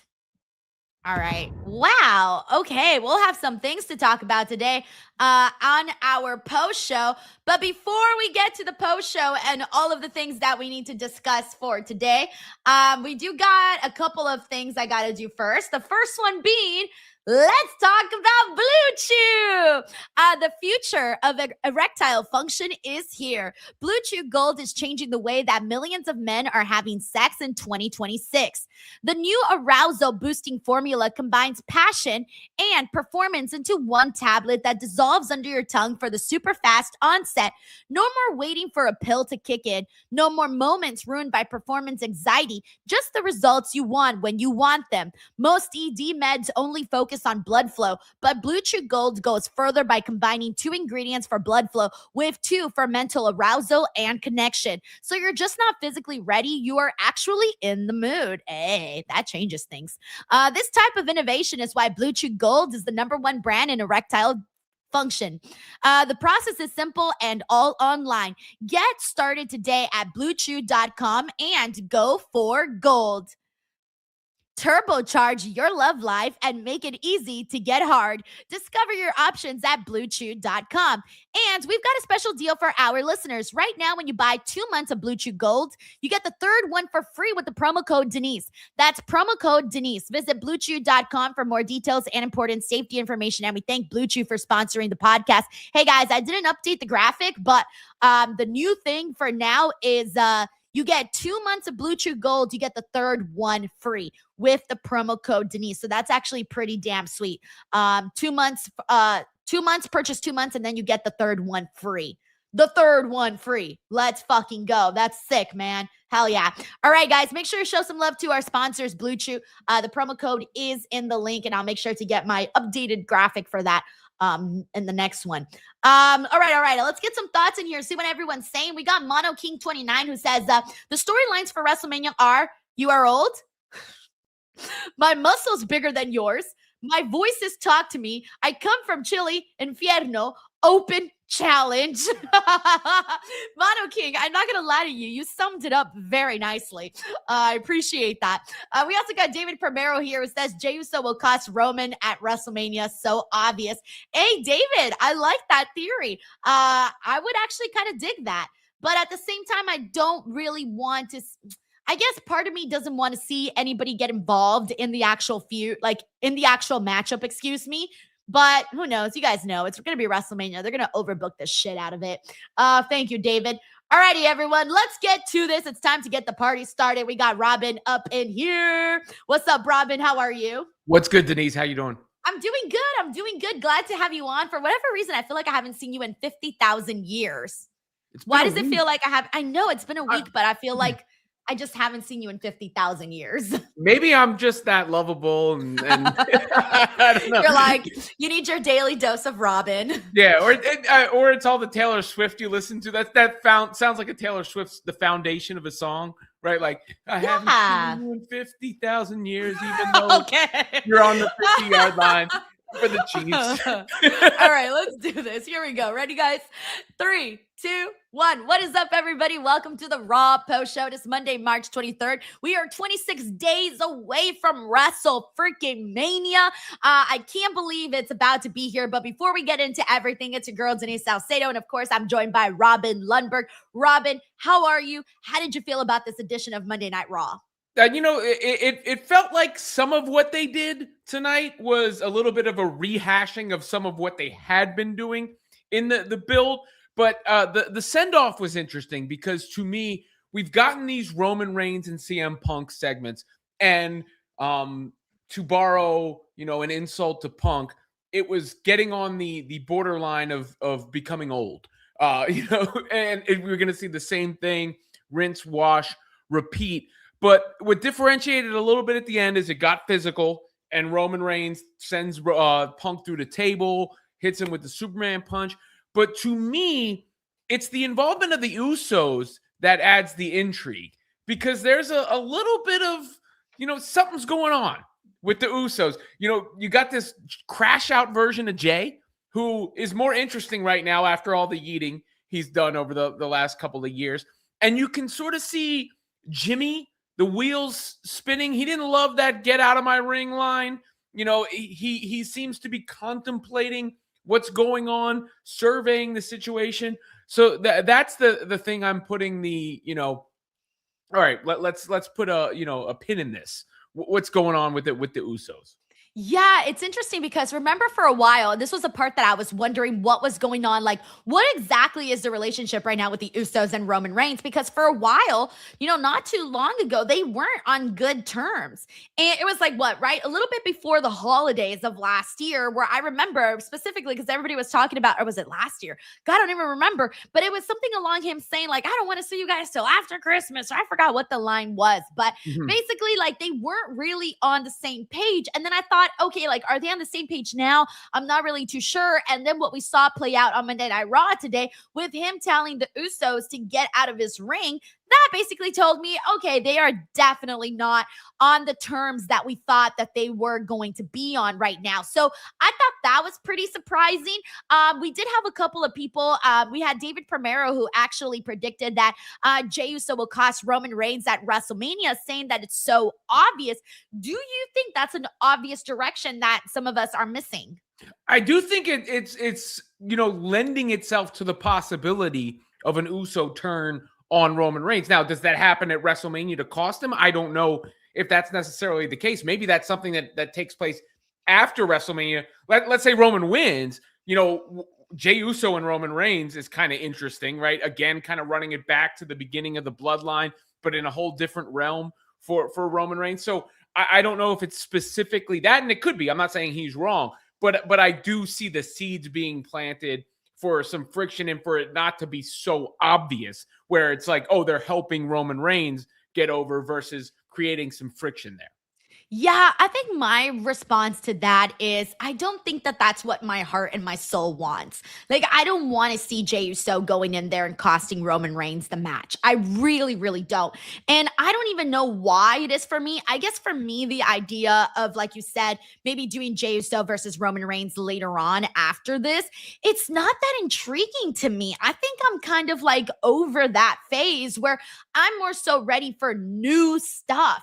And I think that's kind of what I'm hungry for. And I know it's kind of weird to say that because at the same time, if we did have this bloodline reunion with the Usos and Roman, I know I just said I don't want to rely on the old stuff, but I also wouldn't mind that. So it's kind of like a 50-50 where it's like, well, some old stuff I'll take, but not all of it, right? I don't think that I'm really that in love with that. Maybe they can convince me to feel differently about it, sure, but that's not where my intrigue lies right now. I think right now, the biggest takeaway that I had of CM Punk and Roman Reigns, there was two. There was one con and one pro. So the con that I didn't love too much was that I didn't love that in CM Punk's entire promo was about the remarks that Roman Reigns gave him last week where he called him old. And we laughed about it, haha. But I wasn't expecting that to be the entire meat of CM Punk's promo tonight. And then, my heart broke, Robin. My heart broke into a zillion pieces when CM Punk polled the audience and asked the audience if he was old, and the crowd started chanting yes. It absolutely broke me when CM Punk said that he was the last old man that was the old man. When he said the old man, you know what I thought in my head? WWE would so freaking sell a t-shirt that says the old man or the best old man in the world. And that terrifies me. Please, WWE, do not do that t-shirt. Robin, last week I had somebody text me and their response was, you are literally building one of the WrestleMania main events off of saying that your opponent is old and basically like making CM Punk look bad heading into the actual main event. And that was something that was touched on today too by CM Punk himself. He basically said, age is just a number. I feel good, etc., etc. I just really wish that he would have addressed it and moved on. I didn't want the entire promo to be about that because now it's lingering in the air. It's taken over. I feel like at this point, we're talking more about that than we are about the initial line that CM Punk gave Roman about his father who passed away. Yeah, I mean, it's sort of contradictory too. And look, the father line, it's and I said this last week because I do believe this. The father line is personal, but it's kind of out of nowhere. It's like, okay, that the old thing seems to hit at a root issue. It's something we've thought about, we've talked about, we've wondered about his durability and all that. So you could actually see, like, it doesn't bother me that bothered him because I could see it. But tonight, how do you make the case that it's just a number and you're aware of yourself being old and it's not that big a deal? You know, it goes off your back, when you had to snap and punch him in the face last week because he said it. Like, those two things, those thought processes run contradictory. Yeah, and I forgot to mention the pro to this. The pro is that there was finally physical violence, by the way. That was the thing that I felt was desperately needed, because now everybody's like, here's the thing, Robin, like, this was my storyline. This was my feud. And I feel like now the CM Punk Roman Reigns stuff is kind of being treated like a joke. And it bums me out so much, because that's not what I want it to be. I don't want it to be a joke. I want it to be taken seriously the way that we are with Cody Rhodes and Randy Orton.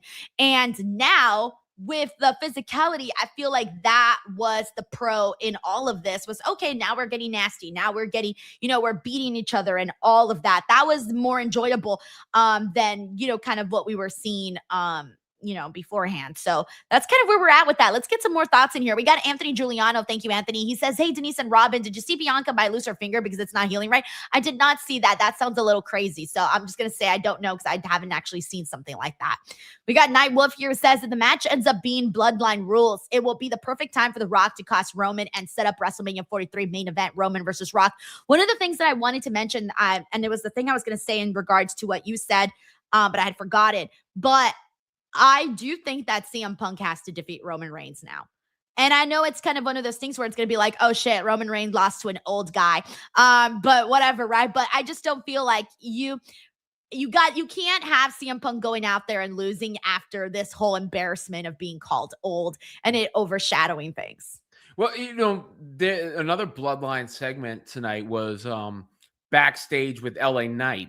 And when they were talking about the family, The Rock's face was placed very conveniently on the truck. Now, sometimes we read too much into this stuff and think it's hints, but there was clearly a close angle shot of LA Knight making a facial expression that almost kind of quasi mirrored what The Rock was doing. So it was enough to make you raise a people's eyebrow about what could have been going on and what might have been afoot there. So, yeah, I mean, Rock and Roman at some point is something I think you could get to. Luckily, there is still a few weeks here, because to your point, I feel like Cody and Randy has gotten a little hotter. The Randy character is cooking right now, that like lovable psycho that he's got. People are losing their minds for him. Yeah. And Roman and Punk, the best segment they did was the first one. That was by far the first two, but I still think the first one, I feel like the first one was here. The second one was here.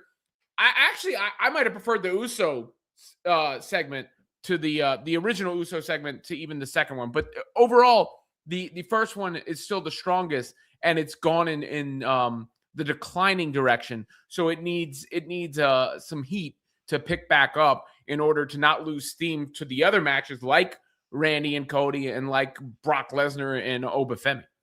Yeah, man, I agree. I think it's kind of losing some steam. But again, that physicality today definitely helped that. But as to Night Wolf mentioned, was the same thing that you were talking about right now, which is that little Easter egg, maybe an Easter egg of The Rock appearing. Everybody saw that. Everybody was thinking the exact same thing. Was this done intentionally? Is The Rock going to actually appear at WrestleMania 43? I don't know. I don't want to get anyone's hopes up, because people have gotten their hopes up in the past and their hopes have been smashed to the ground. So we do not want to do that to you here again. So I'm going to say this. My best advice is, honest to God, my best advice is, do not get your hopes up for The Rock. But if he does come out, then great, amazing. It'll be awesome. But do not get your hopes up for it just in case, all right? You don't want to just, get all sad afterwards or upset or whatever. Thank you so much, Night Wolf. We got the wrestling figure God here, who says Usos Punk, new straight edge society at WrestleMania. He shaves them all. He shaves their head bald. Thank you, the wrestling figure God. We got Hood Boy the Real, who says Raw is Roman. Sorry, Denise, after tonight. Y'all, man, what we got to do here? Y'all don't want the middle-aged man to get to be I broke my heart when he came out there and he was like, I'm middle-aged and blah, blah, blah. I was like, stop it. Stop it, Punk. Stop it. You're laying it on way too thick, man. Yeah, I mean, I will say my favorite line in the entire thing was Roman's "Get out of my ring." You know, like that had the most aura and presence to me of everything else that was said. You know, rather than CM Punk talking about having a midlife crisis in oil and jizz. Yeah. Oh, yeah. I forgot the jizz line. I was like, he said jizz. Jizz. Okay. I heard you. Thank you, Hood Boy the Real. We got Bob Ross Jr. here. It says, not going to lie, I didn't realize that this is going to be AJ Lee's third Mania match, but it's going to be her first singles one because the last two was a battle royal and a tag match. That's crazy, Bob. I didn't realize it until you said it right now. And I know Becky Lynch had said that, you know, she hasn't had a WrestleMania match in 10 years. And, you know, that was the right before she, you know, left. And it was a whole thing. And damn, dude, to put into perspective, that's crazy that she's never had that one-on-one singles match. And given how much popularity AJ Lee has and how much how impactful she was for her time period and her era, and for her to not even have a singles WrestleMania match is insane. Robin, how'd you feel about them making AJ Lee versus Becky Lynch? We had a lot of people that are kind of wanting a stipulation for this matchup too. Yeah, I liked it. I feel like it's the natural match. I feel like that feud needs its conclusion. WrestleMania is the place to do it. And I thought their segment was pretty good tonight, you know, better than their recent ones. It'd been you had the maniacal Becky one a few weeks back that worked fairly well, but it kind of felt flat in between. And AJ had a nice performance in the ring last week. And then I thought they had a good rapport tonight. The way it worked, her accepting the challenge, and the daughter bit worked for me. Yeah, you know, I like that too. That was probably the best part. Yeah, when Becky's saying, like, you know, she's singing that stupid Light It Up song, and then AJ Lee's like, you know, I'm your daughter's favorite wrestler, and you can see it got to Becky a little bit. So I think it was the right match to make, and I think they landed it clean tonight. We got Bob Ross Jr. here who says, oh, wait, I'm sorry. We got Chavero Armenta here who says, Bianca's news comes from Coachman, so not credible. I do not know, guys. I'm not sure what was said. I have not seen that, so I'm sorry. I want to go and read it and see for myself exactly what is going on with that. We got Fredo here who says, I think we're giving this build way too much grace, considering it's requiring two people not in the match to build a part-timer versus old-timer dud. So we got this super chat right before you came in. Robin, I want to read it to you. Thank you so much to Fredo. Mono King here says the storylines for WrestleMania are: you are old, my muscle's bigger than yours, my voices talk to me, I come from Chile Infierno, open challenge. I was like, well, that's a good way to sum it up. But yeah, we had a couple people kind of pointing it out that it was the part-timer versus the old-timer. And I'm like, no, this was not how I imagined them building Roman and CM Punk. My whole thought process on how they should have built this was, who's the real needle mover? Because that's the real drama that happened in the past between CM Punk and Roman Reigns. Like, those were real shots thrown at each other when Punk was in AEW about that whole needle mover. I would have much preferred for that to be it. Like, hey, man, I had a better career. No, I had a better career. I'm the bigger needle mover. No, I'm the bigger needle mover. That just feels a little bit more respectful to both of these guys. And rallying their respective fan bases, right? Like, yes, I'm Team Punk or I'm Team Roman. And now, you know, Denise is I'm Team Rogaine or Team, I don't know what a middle. He brought up Just for Men. But Just for Men, exactly. Yeah. And I was thinking to myself, Roman Reigns ain't fucking you mean Just for Men. Like, Roman Reigns, if he's got white hairs, like, he's going in there into the salon and getting that shit done properly. Oh, man. Also, I hope Just for Men actually paid for that little bit right there that was mentioned. Thank you, Fredo. We also got Nightwolf here. Says, you want to bring the heat to feud Roman. Brings up Larry. That will really set the feud in a huge direction. People have been waiting for it. In fact, I think some people have been wanting that mention, which is crazy to even say. Thank you so much, Nightwolf. You know what my favorite part of Monday Night Raw was today, because they kept it simple and it was extremely effective, and that was Oba Femi taking Brock Lesnar's ass out of that ring. He avoided the F5, and I was so happy to see Oba completely fired up this way, and the way that they're building Oba Femi as a real legit contender to Brock Lesnar has been wonderful. And I hope that how should I say this? I hope that they go all the way here. I do not want WWE to back out. I do not want them to get all nervous and shit. They need to have Oba defeat Brock Lesnar. And I'm sorry, any other option is going to be so silly. And I'm sorry. That's how I feel. And they need to keep it going this way, because right now what they're doing with Oba so far, the last 2 weeks to me have been double thumbs up. Well, the segment last week is maybe the segment of the year in my mind, in any wrestling company. That shit was lit. This week, I'll trigger you just a little bit. Do you think because Oba keeps going over on Brock in the build that they might have Brock defeat him? Brock win the match? WWE would do that, and they shouldn't. That is what I'm saying. Do not do it. Do not do it. Do something different. Do something spectacular. Do something that is off of the damn same formula that we're used to already. I'm tired of being able to see the same. I'm tired of seeing the same formula for so many storylines already at this point. Like, surprise me. Surprise me. Honestly, pedal to the metal. Let's fucking go. Oba defeats Brock. I'm sorry. That's hella fucking exciting if you ask me. Well, I mean, look, Oba, regardless of the outcome of WrestleMania, and you know, I could argue both sides of it. I can argue just strap the rocket to the dude now. Put him over Brock.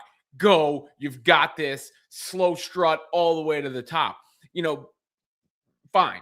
Then the other argument is, if you do it, what's next after that? It's already all happened for him versus... He continues and beats more shit. He's got credibility on the roster. But he's a top star. Credibility against Brock Lesnar at WrestleMania, there's credibility there. If it's done the right way, it could make you want to see Oba succeed even more if he comes up short somehow and then get back and get the revenge against Brock Lesnar. That's just the same formula that they do for fucking everybody. And I'm tired of it. Do something different. All right? I mean this. Tattoo it on my fucking forehead. Do something different. I feel very strongly about this, Robin. Like, legit, I don't feel strongly about any finish of this show than I do the Brock Oba match. That's the one where I'm like, come on, like, this is what you gotta do. This is what you got to do. This is the only one I feel strongly about. Well, yeah, I mean, that's why I'm positioning it that way. Because, you know, as a host and as a producer in the back, I'm trying to bring the best out of you. And I knew that, you know, that you would have the take right there. That's how you would react. There you go. That was no, let's not do Cody and Roman again. Come on. Like, that's just stupid. I think sometimes you got to stop doing... Sometimes you got to stop upsetting the fans and actually get them excited about something. So that we could purchase tickets, so that we can get excited about what we're seeing and get excited about the future. The kids love Oba too. I mean, I see it. You know, my youngest and his teacher talk about Oba Femi. Oba Femi's doing a signing at the ShopRite. They're definitely they're over here. Yeah, the kids are definitely going to that. Like, nice. And you hear the reaction when the music hits and I mean, look, we can criticize WWE, right? And there's plenty of stuff to criticize. They know they got something here. Let's not be foolish. Like, so that's why they have to run with it. Oh man, it's almost be worth seeing your reaction if Brock were to win. Honestly, I'm not even gonna like record. I shouldn't even. I'm gonna be like this. Oh, I already know what I'm gonna do, and it's not gonna be pretty. It's not gonna be pretty. It's not gonna be pretty, Robin. Let me tell you, it won't be pretty. I'm doing Busted Open the Monday after WrestleMania. So if you have to call in if Brock beats Oba Femi. You got to give me the word now that you will. I might be sleeping in that Monday. Actually, I think that's the Monday that I'm traveling back to LA. So it probably won't be able to happen, but we'll see. Alrighty. We got Rob Brosh Jr. says Brock Lesnar's facial expressions are selling the absolute hell out of Oba Femi. I agree. And he says, I'm so here for it. When Brock likes someone, it's very evident on how he sells for them. Dude, when they mentioned Dean Ambrose today, when Paul Heyman was running down the list of people that were supposedly going to slay the beast, and they mentioned Dean Ambrose, I was like, oh, stop it, guys. That one comes with layers, okay? There's layers to that one. Thank you, Bob. We got Jacob Tatum here. It says, do you see Jevon Evans as the next IC champ? Dude, I'm not going to say no. I love Jevon Evans. This is one of the best classes in recent memory. I mean, when you talk about Oba Femi, Trick Williams, Jevon Evans all coming up at the same time, Jevon Evans and Grayson Waller, that match kind of cooked. I liked it. No, I was expecting that. Yeah. And he's, I mean, look, we'll see where he goes in the future, how his character evolves, because I think eventually, I'm joyous and over the, like it needs to mold into something. But man, can he go? And that athleticism is just off the charts. And it's the kind of thing that like it impresses you every single damn time, even though you're going to get it. It's still like, how does the guy do that? So yeah, I mean, the IC champion, those type of titles, obviously the US titles going over on SmackDown, but that kind of stuff is certainly in the mix for him. That was the best thing Grayson Waller has done on the main roster in like a long time. I can't even think of anything else I've enjoyed as much as that for Grayson. And I was thrilled because I think people forget that Grayson Waller is not bad in the ring. I think he's just been too much in the shadows with the New Day, and that whole thing hasn't really gone anywhere. It hasn't really done anything for anybody. So I feel like this was a nice reminder of, hey, Grayson Waller, he's not that bad. Thank you, Jacob. We got Fredo here who says, I've said this before, but WWE is so stupid for not pushing Oba as an NIL success story on ESPN. Colleges would squeeze the mess out of him in recruitment. No, I do agree. I do think they could definitely sell that a little bit harder so that it could be even more appealing for people that may want to, pursue WWE as a career. Like, hey, now you look at Oba. He's going to be making hella money. Dude's going to be rich AF. Thank you, Fredo. We got Anthony Giuliano here who says, did you see Melina cosplay and did the splits with Melina? It was awesome to see in New York. I saw Trick Williams and Oba Femi cosplay too. I did see that video. I thought all the people that did the cosplays did fantastic. The girl who did Trick Williams was great too. The Melina cosplay, all of them was really, really good. Thank you, Anthony. Alrighty, so let me see. Those are really like the biggest highlights from what we saw there. Let me go through a couple more of what went down. So Brock opens Monday Night Raw. We talked about the Becky Lynch, AJ Lee segment. Jevon Evans, Grayson Waller, Paul Heyman, Seth Rollins. Okay, this is the next thing we got to get into. Seth Rollins got arrested today, and that was funny. I got to tell you, though, Robin, this was the best thing that they've done for Seth Rollins since this whole masked man gimmick started, because, I wasn't a fan of that. At least him going out there, getting his hands on Paul Heyman, and Paul Heyman saying some really disrespectful things about Becky Lynch and his daughter. It was well-deserved. But Paul Heyman saying that in his family, they are snitches. I thought, dude, come on. I thought that was hilarious, actually. But no, I liked what they did here. And I think everybody is sort of thinking like, okay, if this is going to go somewhere, we're all waiting for it to be the return of Braun Breaker. Yeah, dude, that's why I took note when Paul Heyman said Braun Breaker's not coming back for a while. I don't know if that was a swerve or whatnot. But yeah, where does Seth Rollins wind up? It seems like Braun Breaker would be the natural opponent for him, the way this has all evolved. My favorite part of it was when Seth was walking away, and you knew he was going to do the I'm going to escape and run back to the ring bit.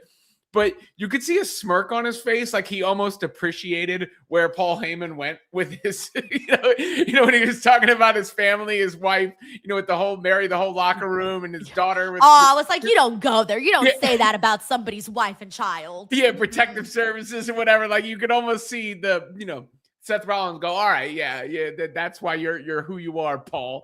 And then took off and made the beeline to the ring. But overall, a pretty effective segment, and it gets the wheels spinning about exactly what Seth Rollins is going to do at WrestleMania, the same way, they were spun with me with LA Knight and the backstage bit that we talked about. And then there's one other thing that we didn't see. Where the hell is Gunther? When's the last time he's been MIA now for what, like 3 weeks, I think? Mm-hmm. Yeah, he's been MIA. If he's not on next week's show, I don't know what I'm going to think, because that's MSG. You got to have him on that show. Ooh, maybe that's what because we need that. We've talked about it, enough that he needs a big WrestleMania match. Where is that? Because for any of the complaints of some of the build, I do think the card is shaping up very nicely. I think a lot of these matches are big time, and there's still some time to get there. We're still a few weeks away, but that is something I took note of. I noticed his absence tonight. It's the first time I was like, what's going on here?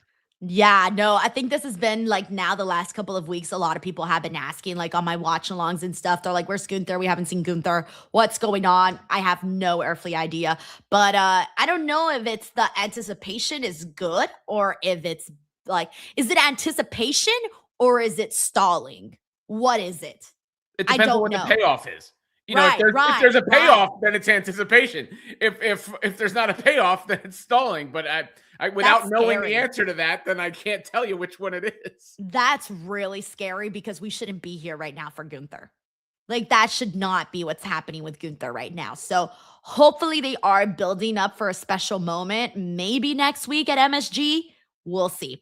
We got Jacob Tatum, who I agree with here, who says Liv Morgan and Stephanie Vaquera keeps getting better and better. Yo, they brawled today all the way to the back. Liv Morgan got so vicious, so nasty with Stephanie, banging her head up against the wall. Stephanie bringing her down onto the what was it? The exposed concrete in the back. It was nasty between these two. This is another match that might need a stipulation as well.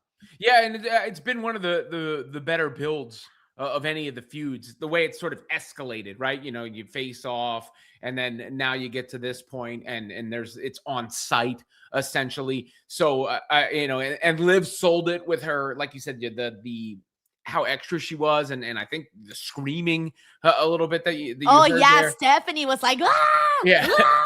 It was crazy. Yeah. So overall, I like the way that they're getting there with that match, and I'm anticipating it more now than I would have when it was made on paper. Thank you, Jacob. We got Perez Play. Thank you so much for the super chat. He says, since Ray seems like a no, LA Knight versus Gunther, who knows? Maybe Ray's still not a no. Maybe he's still not a no. Maybe that's still a possibility. LA Knight versus Gunther, it's not great. It's not like god awful either, but it's not necessarily riveting. Maybe not for me, maybe for some other people, but damn. Yeah, I mean, if that's the best, I don't know what to say.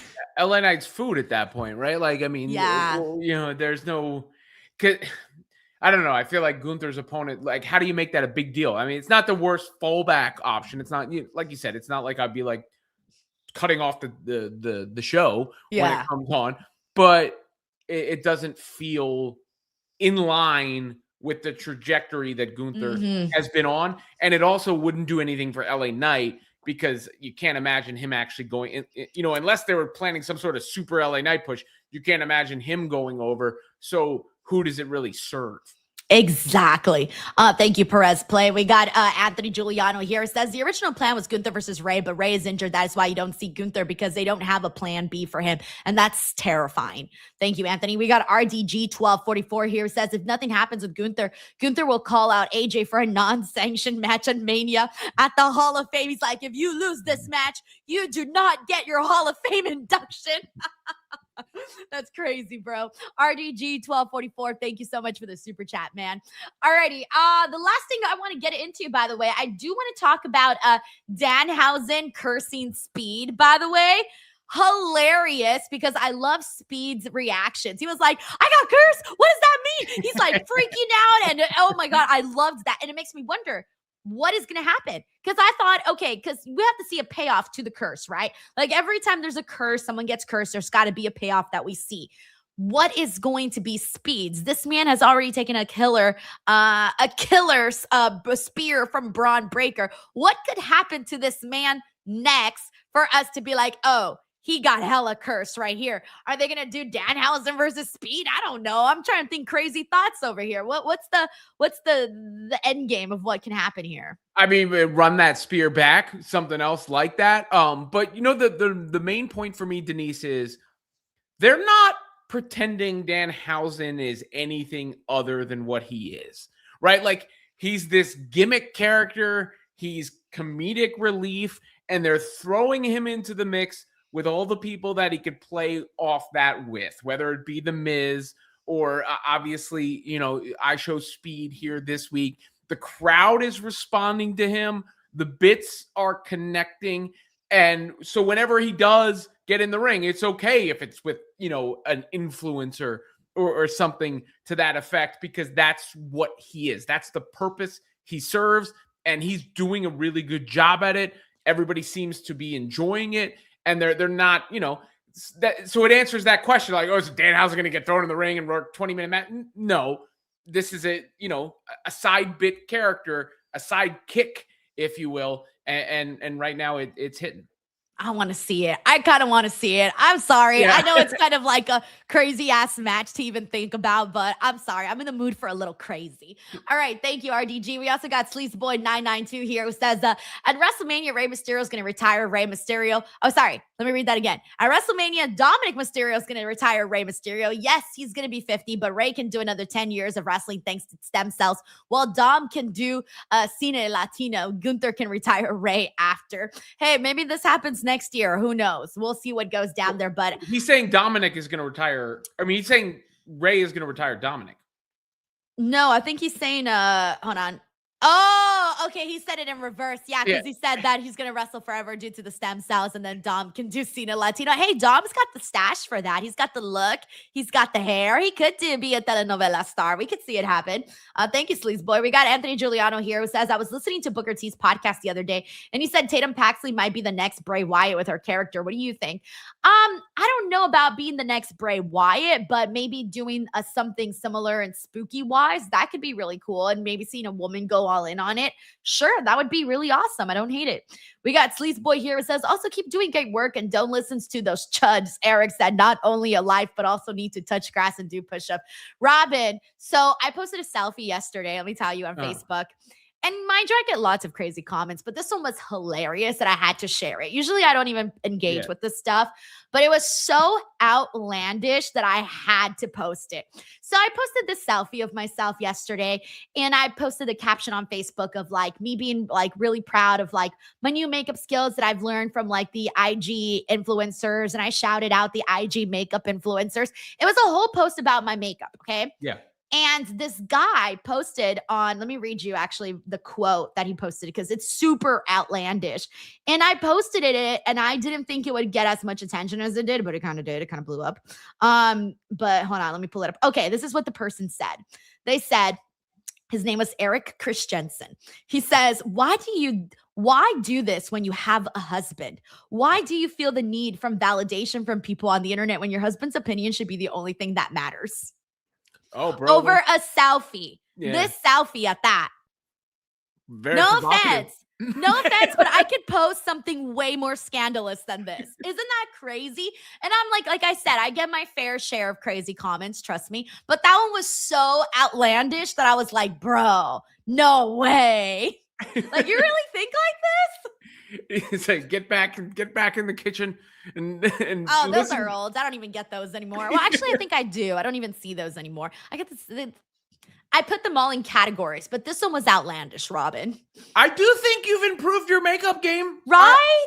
Yeah, right? I mean, like objectively speaking, I didn't know all the work and the backstory behind it, but definitely I feel it's the presentation is strong. I just wanted to talk about my makeup. That was it. That was it. I wasn't trying to steal anyone's husband, or whatever.